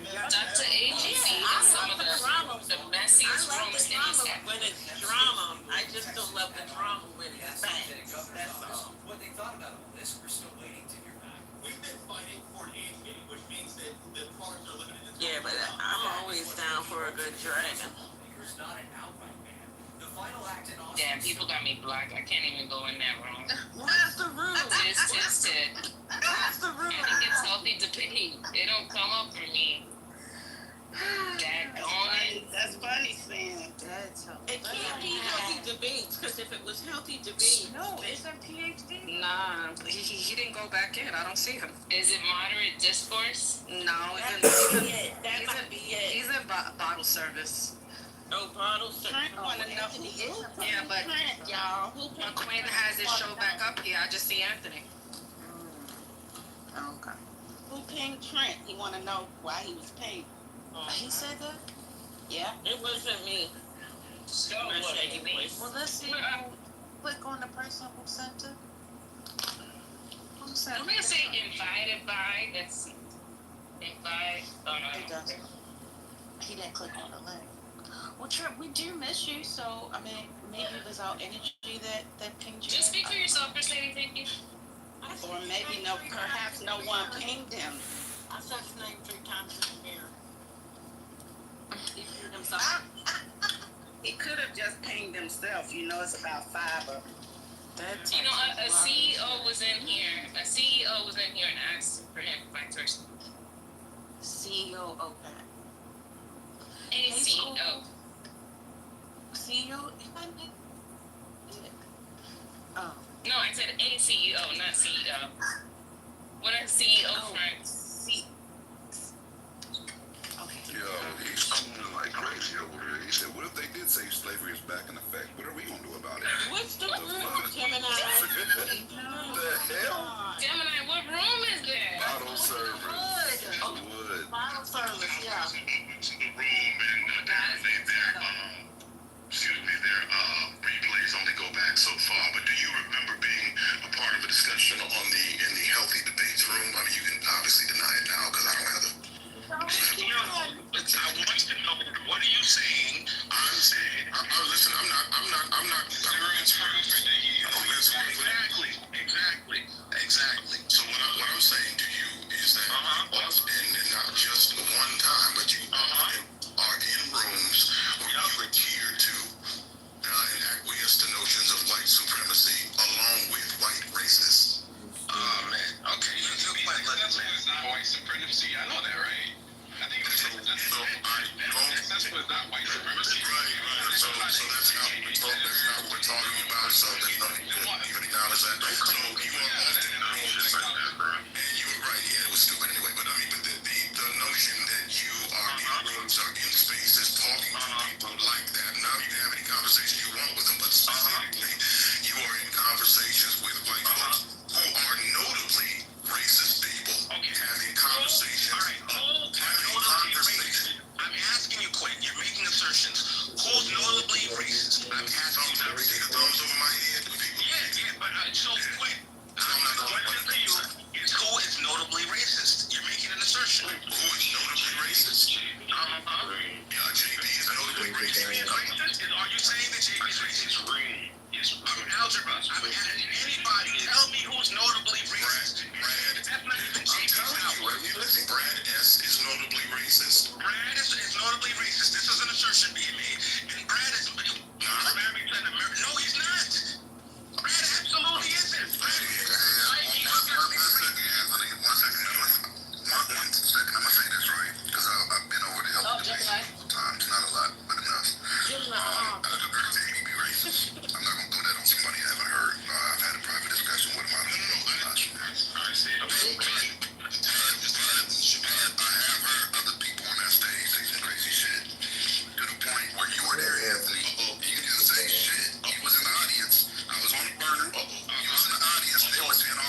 Racist. Yeah, shut the fuck up. I'm talking to Gemini.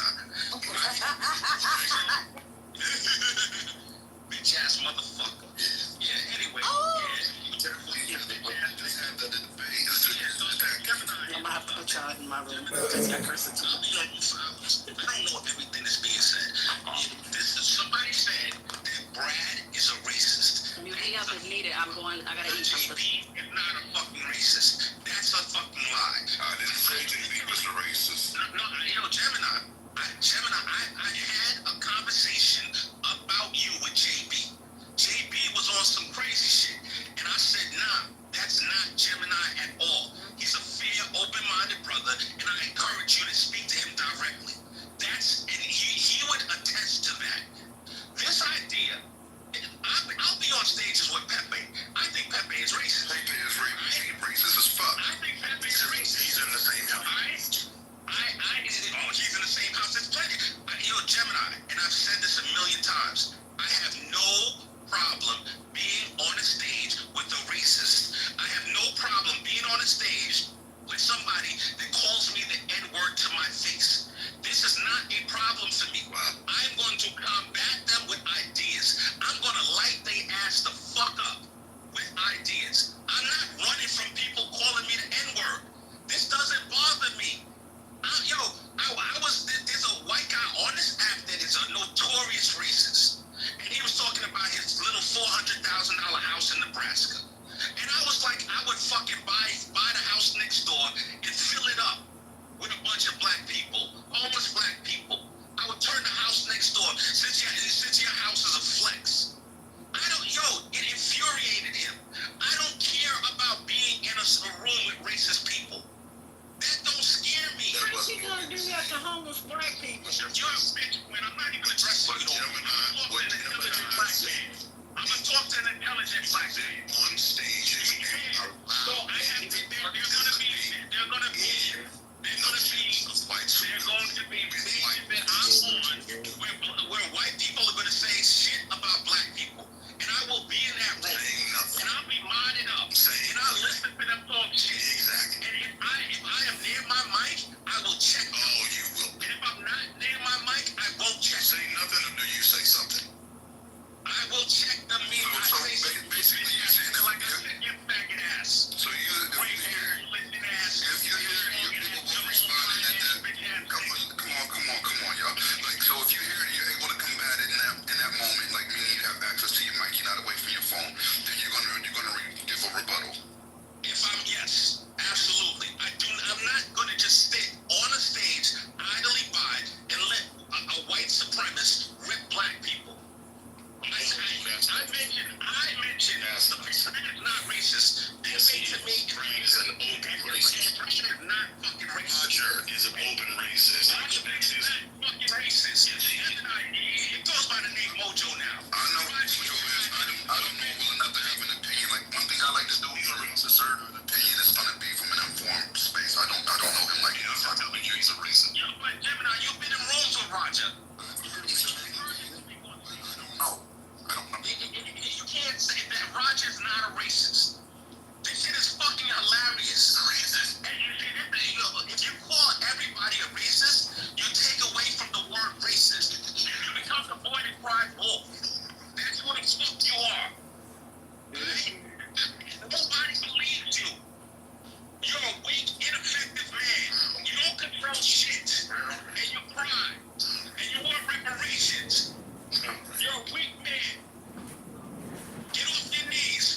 know they're white racist, right? And I will engage because I like to have a battle of wits. I love that shit, right? Because a lot of times when you start getting down to it, they actually can't really substantiate their position or articulate themselves in an effective way. And they get even more frustrated and they have to go ahead and start personally attacking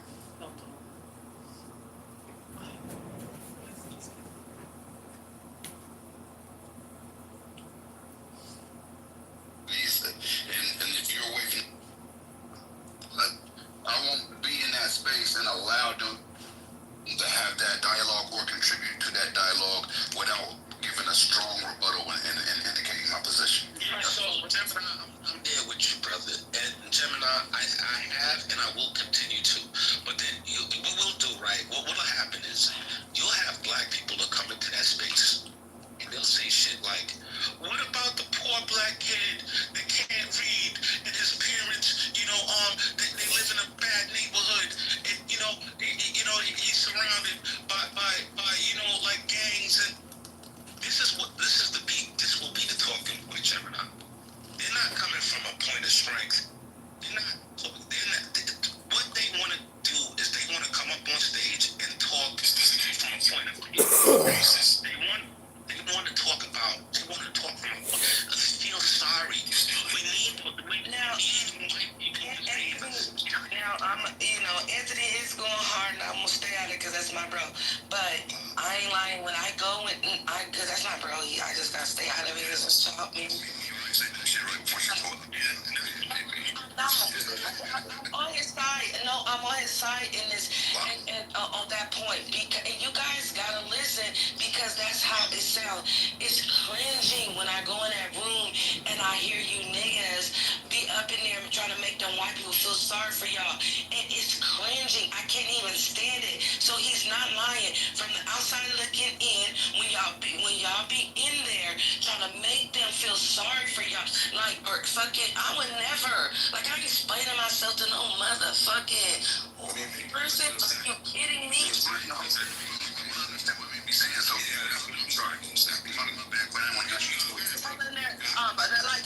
The stuff that black people go through. What about this? What about when they do this? What about it's like it's just man, y'all sound stupid as hell. That's why I can't deal with it. It's just cringy. So he's right about y'all. And take it as positive criticism with that point. He said,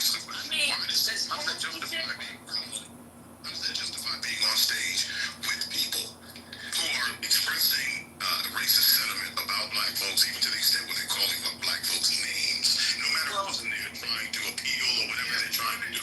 When you position yourself as lower,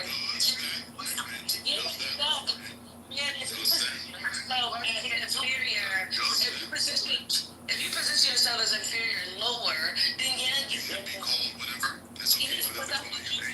That's what you want. That's what you want. So you're just like Anthony, is what you're saying. No, I'm not. At that point, it's the truth. Y'all gotta stop doing that with them white people. Didn't y'all parents teach y'all that? Y'all don't got no pride about being black and know what it is with white people for real? Really not. Cause I'm going there and they be making titles about y'all like, man, I'm disappointed that you don't understand. I'm not raised like that. Ain't no way in hell I would be on that stage telling anything about myself or what my people go through to some fucking, and y'all all said on here said that they was racist, so quote. But I'm confused because that's what Anthony does. What is she speaking about? Is that Mimi? Yes. I'm confused because that's exactly what Anthony goes on those stages to speak down on black people. So what are we talking about? He goes in on black women. He gets so ugly. Yeah. Black women, it's sickening. So how is she saying, how can you go on their stage and speak down about our community? But that's what Anthony does and you're defending him. They're on that Kevin Samuels tip. I'm gonna simplify it for you. Man, black folks beg and grovel to white folks and in front of white folks and all that shit, man, make my stomach turn. Hey, Biggie, what about the ones that sit on the stage and allow the shit to be know, all of us. What I'm saying is, you know, and I'm just saying because I haven't been in this room that y'all are talking about. It's going what made me say, and what you know what I'm saying, man? Hell, man, what the fuck you thinking white folks for? Fuck these crackers. You know what I'm saying? Right now, what I'm saying is, I'm not trying to. I don't desire for white folks to understand where the fuck I'm coming from. Agreed. I don't even think it's possible. So, you know what I'm saying? And what I'm saying is that, put it like this, and I'll just use this, I'll just make the point like this, right? Yeah, I don't expect white folks to feel sorry for the oppression of black folks. So they did it on purpose. So, you know what I'm saying? That's what they were trying to do. And the bottom line is, and this is this particular point, right? We would have, man, hey man, the only way, hey man, if a motherfucker bust you in your face, hey man, and take your shit, hey man, if you ain't willing to get violent and take your shit back, hey man, you probably need to shut the fuck up. Well, I'm not talking about in this, you know what I'm saying, but to expect a motherfucker that robbed you on purpose to give you your shit back is delusional at best, man. Biggie, what I'm asking you, and I want you to answer the important correlation with everything else that you say in the same regard. What do you think about the people who sit on the stages and allow them, moderate and even eat, and allow the thing about black people? I think it's the same kind of egregious shit. You know what I'm saying? But check this out now. You know what I'm saying? But it's all the way around. I don't make a distinction between that and the other thing. You know what I'm saying? It's all what I'm saying. And like I said, I don't know. I have never been in that room that y'all are talking about, so I don't know anything about it. So I don't know who's done what. You know what I'm saying? Why don't you know?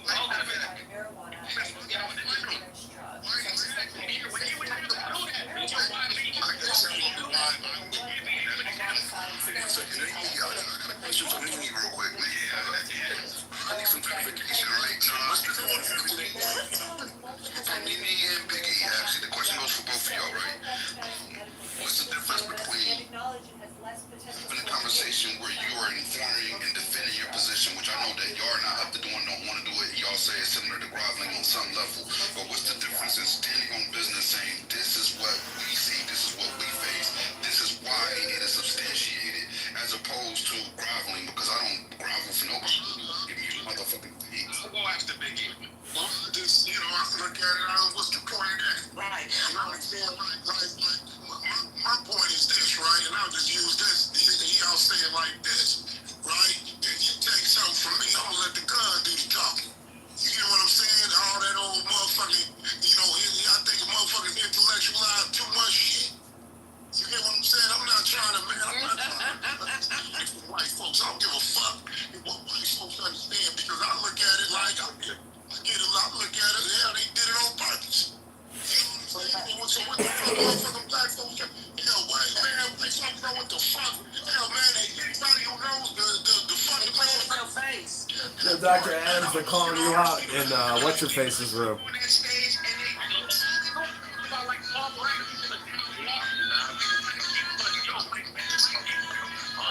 That's what we're talking about.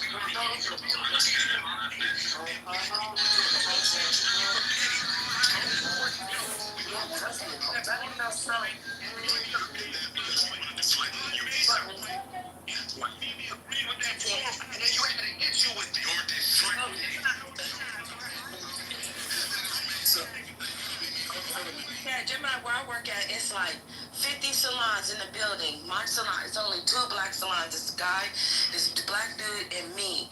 And I do extensions, so you already know they be always coming in there trying to come in. And you know what I do? I close the door. When the mother, I don't explain. I explain. Are you ashamed of making nigger noise? Is that why you close it? No, you hear me talk? You hear me talking?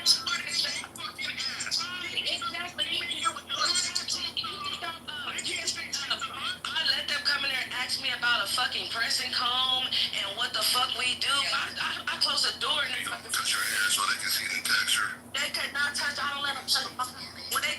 everybody. Hey, through the window, looking through the window. This thing went somewhere else. Close the fucking face on purpose. I'm very disrespectful. Respectfully, Gemini helped Anthony derail. Myself, person. Yeah, that conversation went somewhere else. Because they didn't have a As soon as Gemini came in, Anthony muted up. fell back. They wrote the books. And then she jumped in. They know what the fuck they did, nigga. They wrote your history. So why the fuck are you explaining, making them feel sorry for you? Yeah, nigga, I know you in the ghetto suffering. I did it on purpose. So that's how y'all sound like idiots.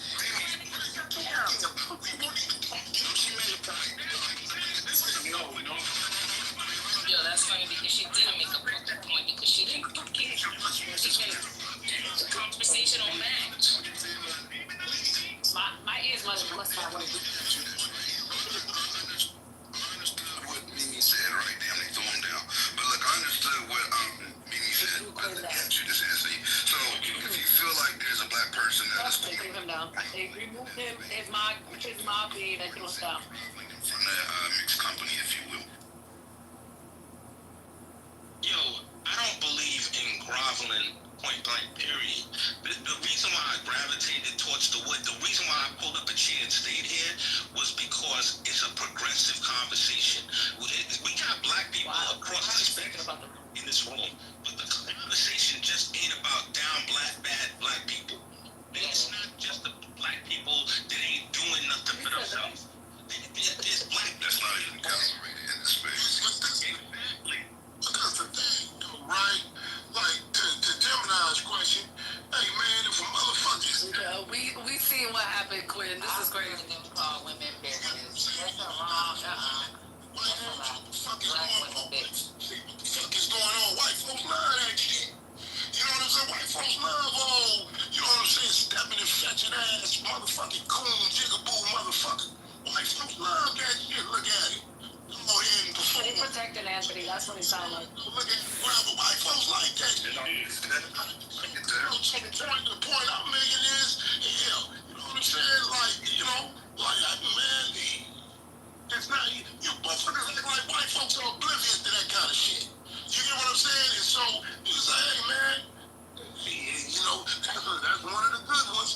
Hey, man, he ain't part of that. He said, yeah, see, he's coming to California. This is the part you mentioned right here, right? And this is the part I go back and forth with Anthony on, right? Respectfully. Look, like, when you got somebody, let's say somebody did come in there and they shucking and jiving and high five, and we all could see it, right? Okay. I'm not hitting them in the back channel like one-on-one, but in front of that mixed stage, that white leg stage, I'm not going to call them out publicly because now I appear to be, look, massive. I want to be the devil. Again, you saying if somebody's in there stepping and fetching, somebody's in there, like, let's say I'm Anthony, I'm in healthy debates, right? Now, I don't even want to say a room title because I ain't trying to talk about nobody. I'm in whatever something else, right? Whatever. About it, right? And I know that this is a white led stage. What I'm not going to do is see somebody come in there that is trying to, let's say they're making a pitch for reparations or whatever the case may be. I'm not going to down them publicly in that room because even if I don't agree with them, the reparations thing is a little different, but exactly. If white folks, we can change the topic. It could be any, you know what I'm saying? Some black motherfucker in there begging and showing out and grumbling and y'all's bullshit. You know what I'm saying? Hey man, I ain't got no problem telling the mother, hey man, shut your cool ass up performing for these crackers. You got no problem saying that in front of no white folks. You feel me? Cause I think, hey man, cause that's what the fuck he doing. You know what I'm saying? He performing in front of the crackers, man. I can see here the tap dance shoes, the taps on the shoes, and see the smiling and the Don't tell her to do it. Tell her to do it. stop motherfucking showing out for these crackers, man. You know what I'm saying? I have no problem telling the crackers, letting the crackers know, hey man, ain't nobody in there performing I don't for think you. anyone should have, any male, heterosexual male should have a mod badge after this. Like, hey, for instance, you know, other than that, but hey, but when motherfucker going be jigabooing and coin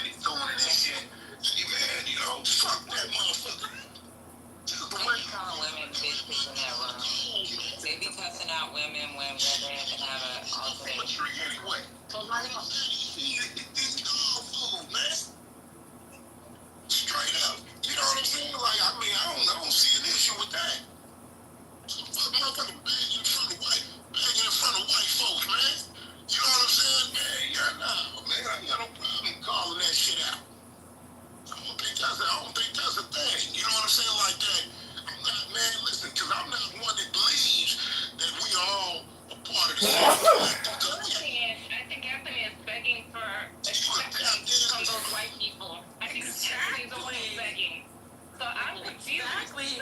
They're very.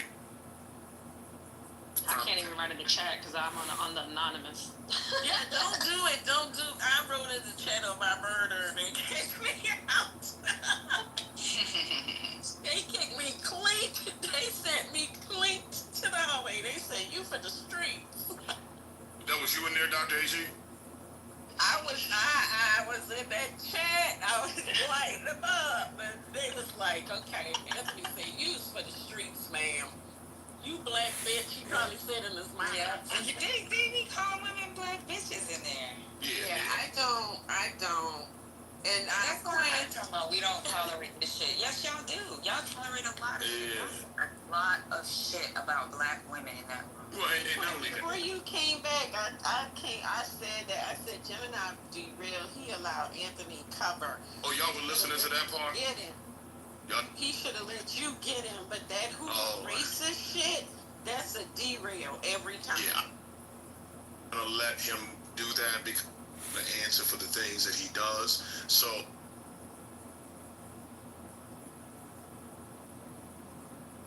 Oh, Quinn, you went out.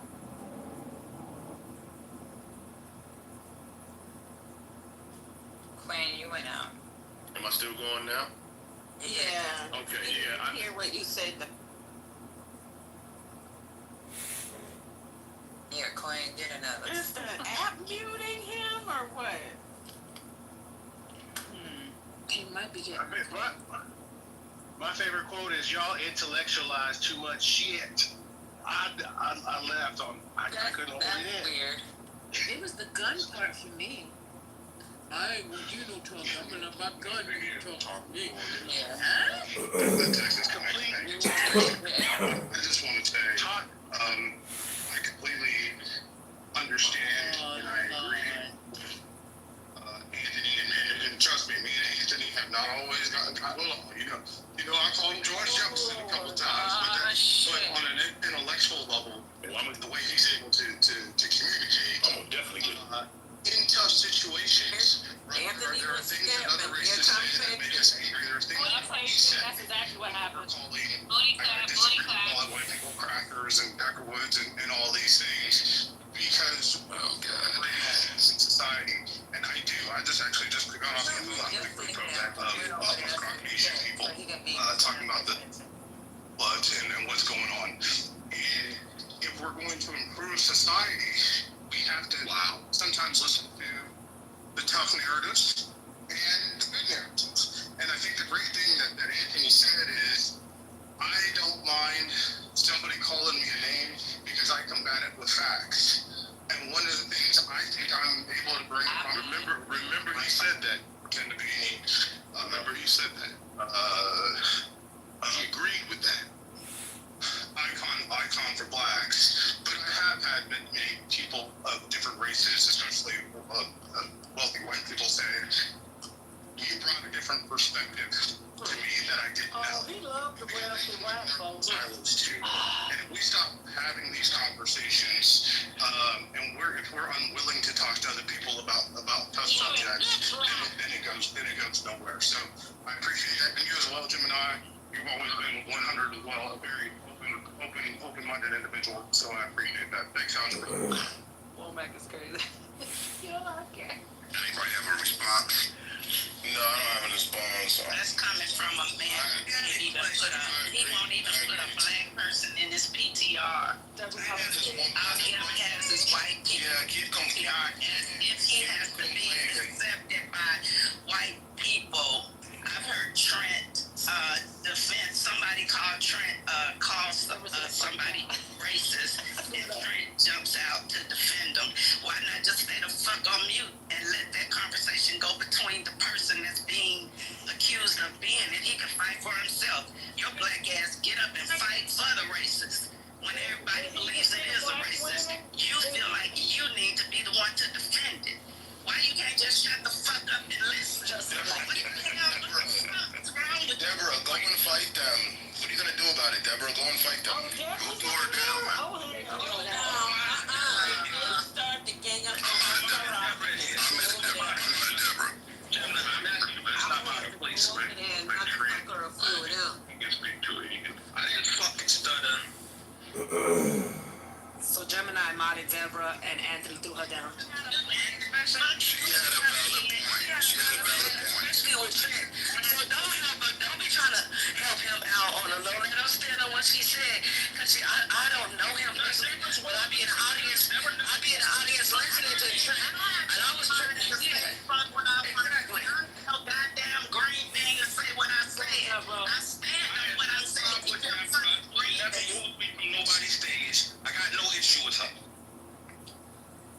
Which is exactly why I'm modded her. I get modded in the space she's in, so I was respect, bro. That shouldn't be a fucking issue. I don't see why that's a problem. But anyway, getting back to the actual topic, let me say this, right? And 1 second before you do, Trent, because we've had good rapport. I respect your intelligence. Just parts where we disagree.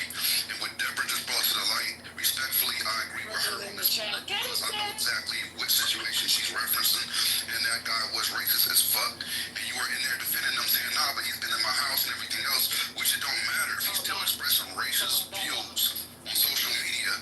You can't defend that person. You can't sit there and defend them against your own kind like that. That looks real weird when you start defending people that are openly racist on this app just because you have a personal relationship with them. And on top of that, I don't understand how you could have a person being racist on an app.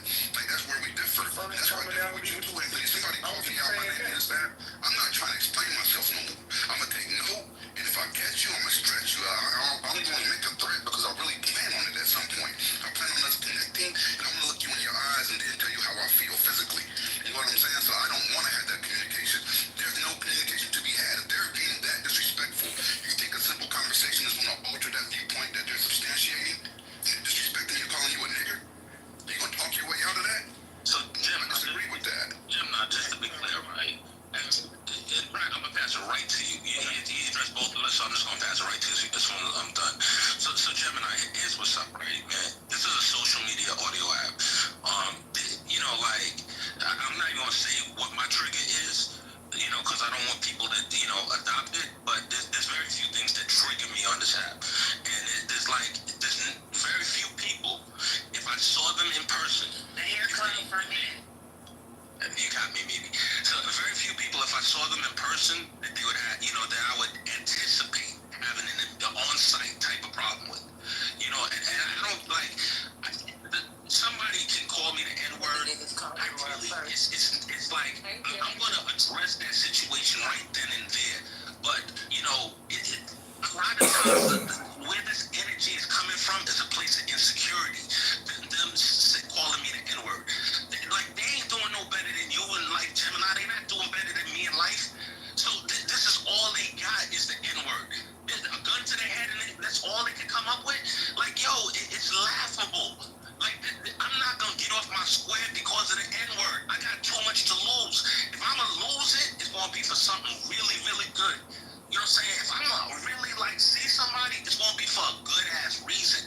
And I honestly, I do think that this racism or racist accusation is overused. I think every single time somebody says shit, oh, this person's a racist, that's the low-hanging fruit. You know what I'm saying? This person is this person. It's always the low-hanging fruit. That's the quick accusation that people want to stick. I can say more, but I'm Okay, let me say something. Because I think y'all don't know nothing. I'm so happy if I had the gutty I had. I cracked up laughing too when I heard about JB. Because at first y'all was like, oh, JB let these people talk on this stage, da-da-da-da. But I laughed when they said this nigga been to prison. And then for a white man to been to prison, you say he not a racist. Do you know what goes down in prison? How it's divided? To survive prison, he gotta be a racist. So y'all over here making excuses for racist ass white people. Just say it. Y'all be on stages with racist ass white people explaining your blackness to some racist ass white people. Suckers, that's what the fuck y'all be doing. It's simple as that. It's simple as that. I understand what you're saying. So hold up, Anthony. You just said some goofy ass shit. So because he been in prison, he has to be racist. Yes. That's not true. That's not fucking true.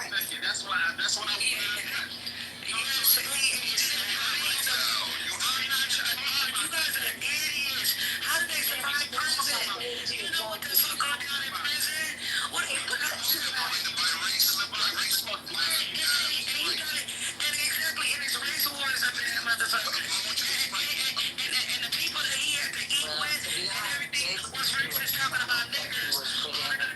Can't wait to grab little young Gemini up in the shower and motherfucking get that black nigga. But that's the thing, when you in jail, you can't go with the other two cliques either, so you gotta stick with the white people. Yeah, but if they're Jewish, they not fucking with you.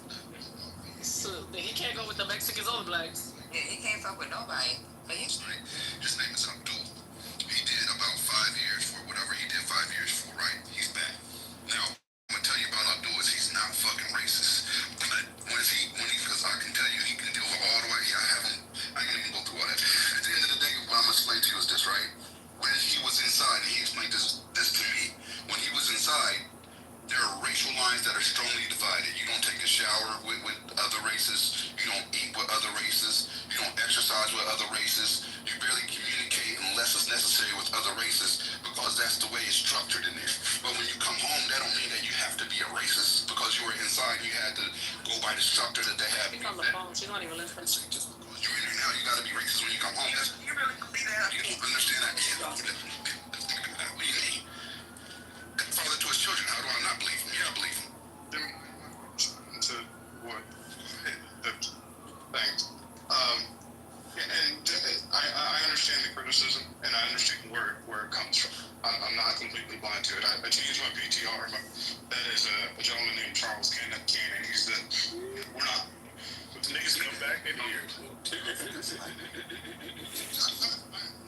Let me check out the CTR for you guys, hold on. This is a black man. This is the first time I see him supposed to have a photo of him and a black man. That's crazy. I love that for stores in the country. He's one of the most revered general managers in the country. I just got off the phone on Thursday with Tino Fontenot, who is the general manager of Honda Cars of Katy in Houston as well. One of the largest, he's the longest serving black GM in Texas. Has been a GM since the 90s, late 90s. And so there's not many people of color that rise to the level of general manager and above. But you can talk to people that are in these spaces sometimes, like Kelly Saunders or Mabel Peralta.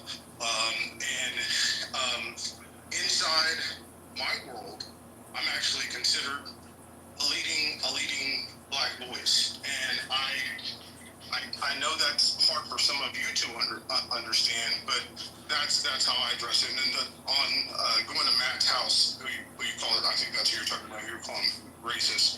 Matt Vito did invite me to. I went to his home. He didn't come to mine. I went to his house, and we talked. And we had a beer. We had a conversation. We had a long 2-hour conversation in his home. So, I have a different perspective of him than maybe some others. We all get painted into certain corners on these apps. I've heard of a man named Brian Benstock on this app be called racist, who I had to talk with him about that. Brian Benstock is part Puerto Rican. On Fox News a lot. Well, no, all of his management staff. Brian who? Brian Benstock. That he's Puerto Rican? Did he just say that? Yeah, there's no way in hell he's Puerto Rican. Don't work too hard out here. He said he's part Puerto Rican. Oh, okay. Yeah, I bullshit. Ooh, God forgive me, let me stay quiet. That's the, I'm gonna stay quiet, guys, because I'm about to say something that's not gonna go well with this thing.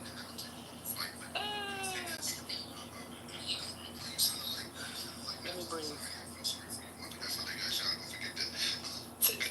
You know what? Fuck this shit. Typical Italian that goes and sleeps with a Hispanic or a black woman and says, yeah, we fucked them, but we never wifed them.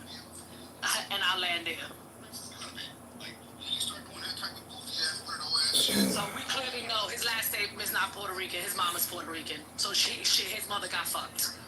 Motherfucking assassin. I hit my motherfucking target. So if you see a racist, I'm gonna line his ass up and knock him the fuck down. I'm not gonna hit bystanders that like me because they've been somewhere that like me. I'm in the mall. I'm in the mall because I don't know which snake is poison, and they all are. They still a motherfucking snake. But let me tell you something, you little dumb, cool ass step session niggas.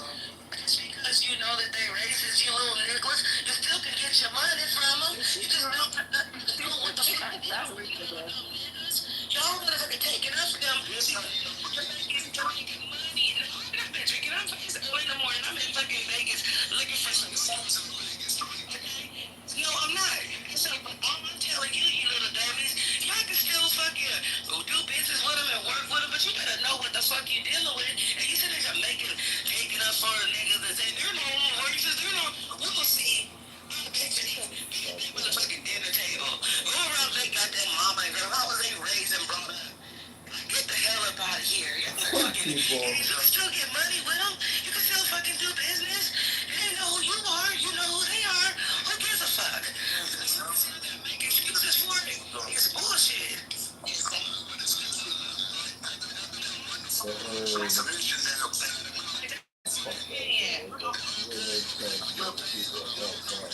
Hold the fuck up. After we heard that dumbass shit, I gotta reboot. Like, I gotta get my brain back together because that was the dumbest shit I've ever motherfucking heard. Just, you don't have to be groveling to get money. If you're an asset, business-wise, they're gonna. Y'all sound like y'all still for sale. That's it. That ain't shit to do with it. But when you start places just because they motherfucking are white, and you're ignorant enough to just start blaming them for shit that they don't even know what the fuck you talking about, who's retarded? Y'all still. Submission is based on retardism. Man, y'all still for sale, dude. Y'all are. Yeah, I don't know. I think that's ignorant to even say that we're for sale, because like that's crazy. Y'all still for sale. I don't know. I think racism got without it, what else do y'all have to talk about? All right, you want to leave? Y'all want to continue? What else do y'all have to talk about? Move me up. I got a place in order for my mom. Every white person instead of pointing it at yourself. You don't want to listen or no? You don't have to be worried about what the fucking white you do. Well, I know you good, Brian. I'm asking everybody. Hold up. This is a conversation. It's a conversation. So the Lord don't worry. I'll respect I just run past a man. Good morning. That's it. I don't motherfucking. Listen, my job, I don't have to deal with them like that. But it don't matter to me. But I understand if you in a workspace and you gotta deal with them. And you just gotta. What my issue is that y'all don't know what the fuck it is. And You're so unlearned. That's what I'm saying. You want to be really, emotional, talking shit to me. Maybe I'm gonna be honest. I'm in community with them, and I don't get the same type of energy that y'all say on this app at all. They don't be nice in your face, crazy. What do you mean? I'm at holiday parties. Like I'm in their parents' house, grandparents' house, all of that for weeks on end. Like and then Kelly, and then Kitover, and then there's about to come this that. Why?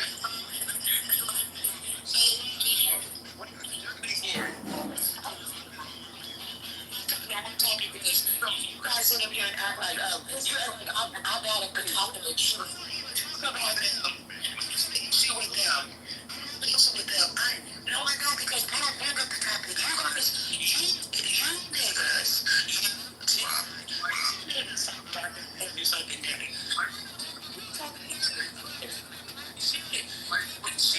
You guys are the one who brought them and you wanted to fucking defend them. I don't talk about them. I forget that they exist.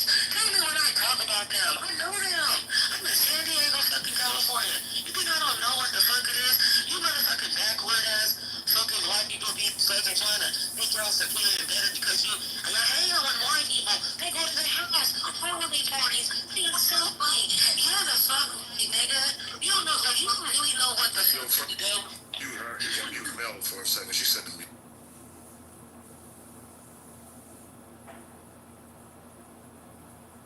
What happened? No, I said Mel said. We can she can mute her. Yeah, I think he was. You want to say something to Trent? Yeah, Trent. When I listen to you. You're a whole mess. Trent, What? So you went. Yes, to So no you went to Matt's house and y'all had drinks, and so what that mean? He not racist Matt no more? Like what's going on? So if you, I know. Just answer the question I think we all and know know what's happening. So I'm gonna speak if you allow me to clarify my thoughts. Yeah, for me. You didn't seem to have that problem in the other room. The- Efficient with what you were saying. Yeah, you don't think we heard that, huh? Go ahead. I've met and I know racist people. I think we. I'm sure that you have. Are you gonna let me speak? Or Oh, no, go ahead. Go ahead. This isn't a monologue, though, but go ahead. I'm gonna make it as quick as I can. A Matt is not somebody that I would classify or quantify with racist. Racist people won't allow you into your home typically in my realm. In my realm. And in your realm, they would too. You making that up? No. I mean, I grew up down the street from a Grand Dragon. With his kids, he was a Grand Dragon in the KKK, and they lived down the street. And we went over there to play basketball. About 12, and he went out there and told them, "Get that, you know what, out off our court. Not allowed. The guys aren't allowed to play basketball here." And so they're like I'm saying, that's what I call real significant true racism. Matt's got some differences of opinion at times. At times he says things that are ill-advised, but in sitting down and talking with the man, and it's always different when, you know what I'm saying, Dr. A.G.? I'm sure you would be different. But I'm gonna say this to you though. I'm gonna say this to you though. You are espousing an understanding of racism that is about individual behavior. And I think that's where the disconnect happens. Because for many of us, we understand racism as an ideological belief that manifests in attitudes and practices that are not necessarily only individual. So when Matt comes in here and he talks about his policy beliefs, right? When he talks about his beliefs and his attitudes are expressed towards certain demographics, he is manifesting, right, racism. So it's not about, there's a lot of people, we've seen them, they've made movies about them. I get that. Who are racist, but they say, I didn't interrupt you. You actually did, because I didn't. I interrupted you on this point, because I wanted to comment on the point. Okay, so we've seen people who are racist, and they have friends who are non-white, but they'll say, this black person, my friend, isn't like those black people. They're still racist. It's just that they stamped you with the moniker of the exemplary Negro. That's all. It's the exemplary Negro phenomenon. But go ahead. I've heard that before, and maybe it's true. No, there's absolutely that. And I want to sugarcoat things, brother. I know everybody else tries to. Go ahead, Flynn. Yeah, I'll listen. Go ahead.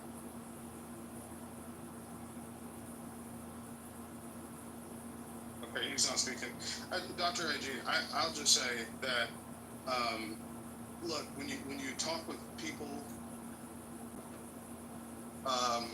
face to face, you often get a different set. Like I said, if I sat down with you, we'd probably have a different conversation. If I sat down with April, we'd have a. That's not the point. When you're probably your mic, hang on a second. If I sat down with April down there in Wasilla, and we sat down there and had some smoked salmon in Alaska, we'd have a different conversation face to face than we do on this app. And I think we're too apt to say things that we wouldn't normally say if we used our real names and our real likenesses and we were face to face speaking. I get a lot of heat on my social media. I've got I think 20,000, 10,000 followers on social media, something like that. And I have people say things on my social media, and then they meet face to face, and it's a completely different conversation. Oh, I didn't know you like that. I didn't know what you meant. So I just think that we need to have more inclusive conversation as opposed to. What does any of this have to do with your lack of? No, because I got something I want to say to you too. Go for it. What does any of this have to do with your fundamental lack of understanding of what racism actually is. And not only that, but your acquiescence to it. What does any of that have to do with any of what we're talking about? We don't care about your individual instances of what you think is or isn't racism because you have a fundamental lack of understanding of it. The reality is that you don't know, or either you act like you don't know what racism is. And you adhere to it because you act like it's not happening for the purposes of you continuing this fantasy, whatever you live in, whatever facade that you've injected yourself in order to be able to be a part of it and live the way that you do. That's what you do. That's who you It's all are. projection all the time. I It's don't even know what you said. unbelievable. Of course you don't. I understood exactly what he said. You said you had something for me. Go for it before I get my submission. Go ahead, Gemini. No, No, I'm talking to Quinn. So the problem I have with you is that we were having this discussion on the stage with Anthony. Now you had just come into the room. So we were having a discussion about what Anthony does to do the same exact thing. We were talking about what he does in these rooms, more specifically the healthy debates room, and what he does to allow, what he does is sit on those stages and allow white people to say things about black people, and he doesn't respond. Fine, there's gonna be things that And you I don't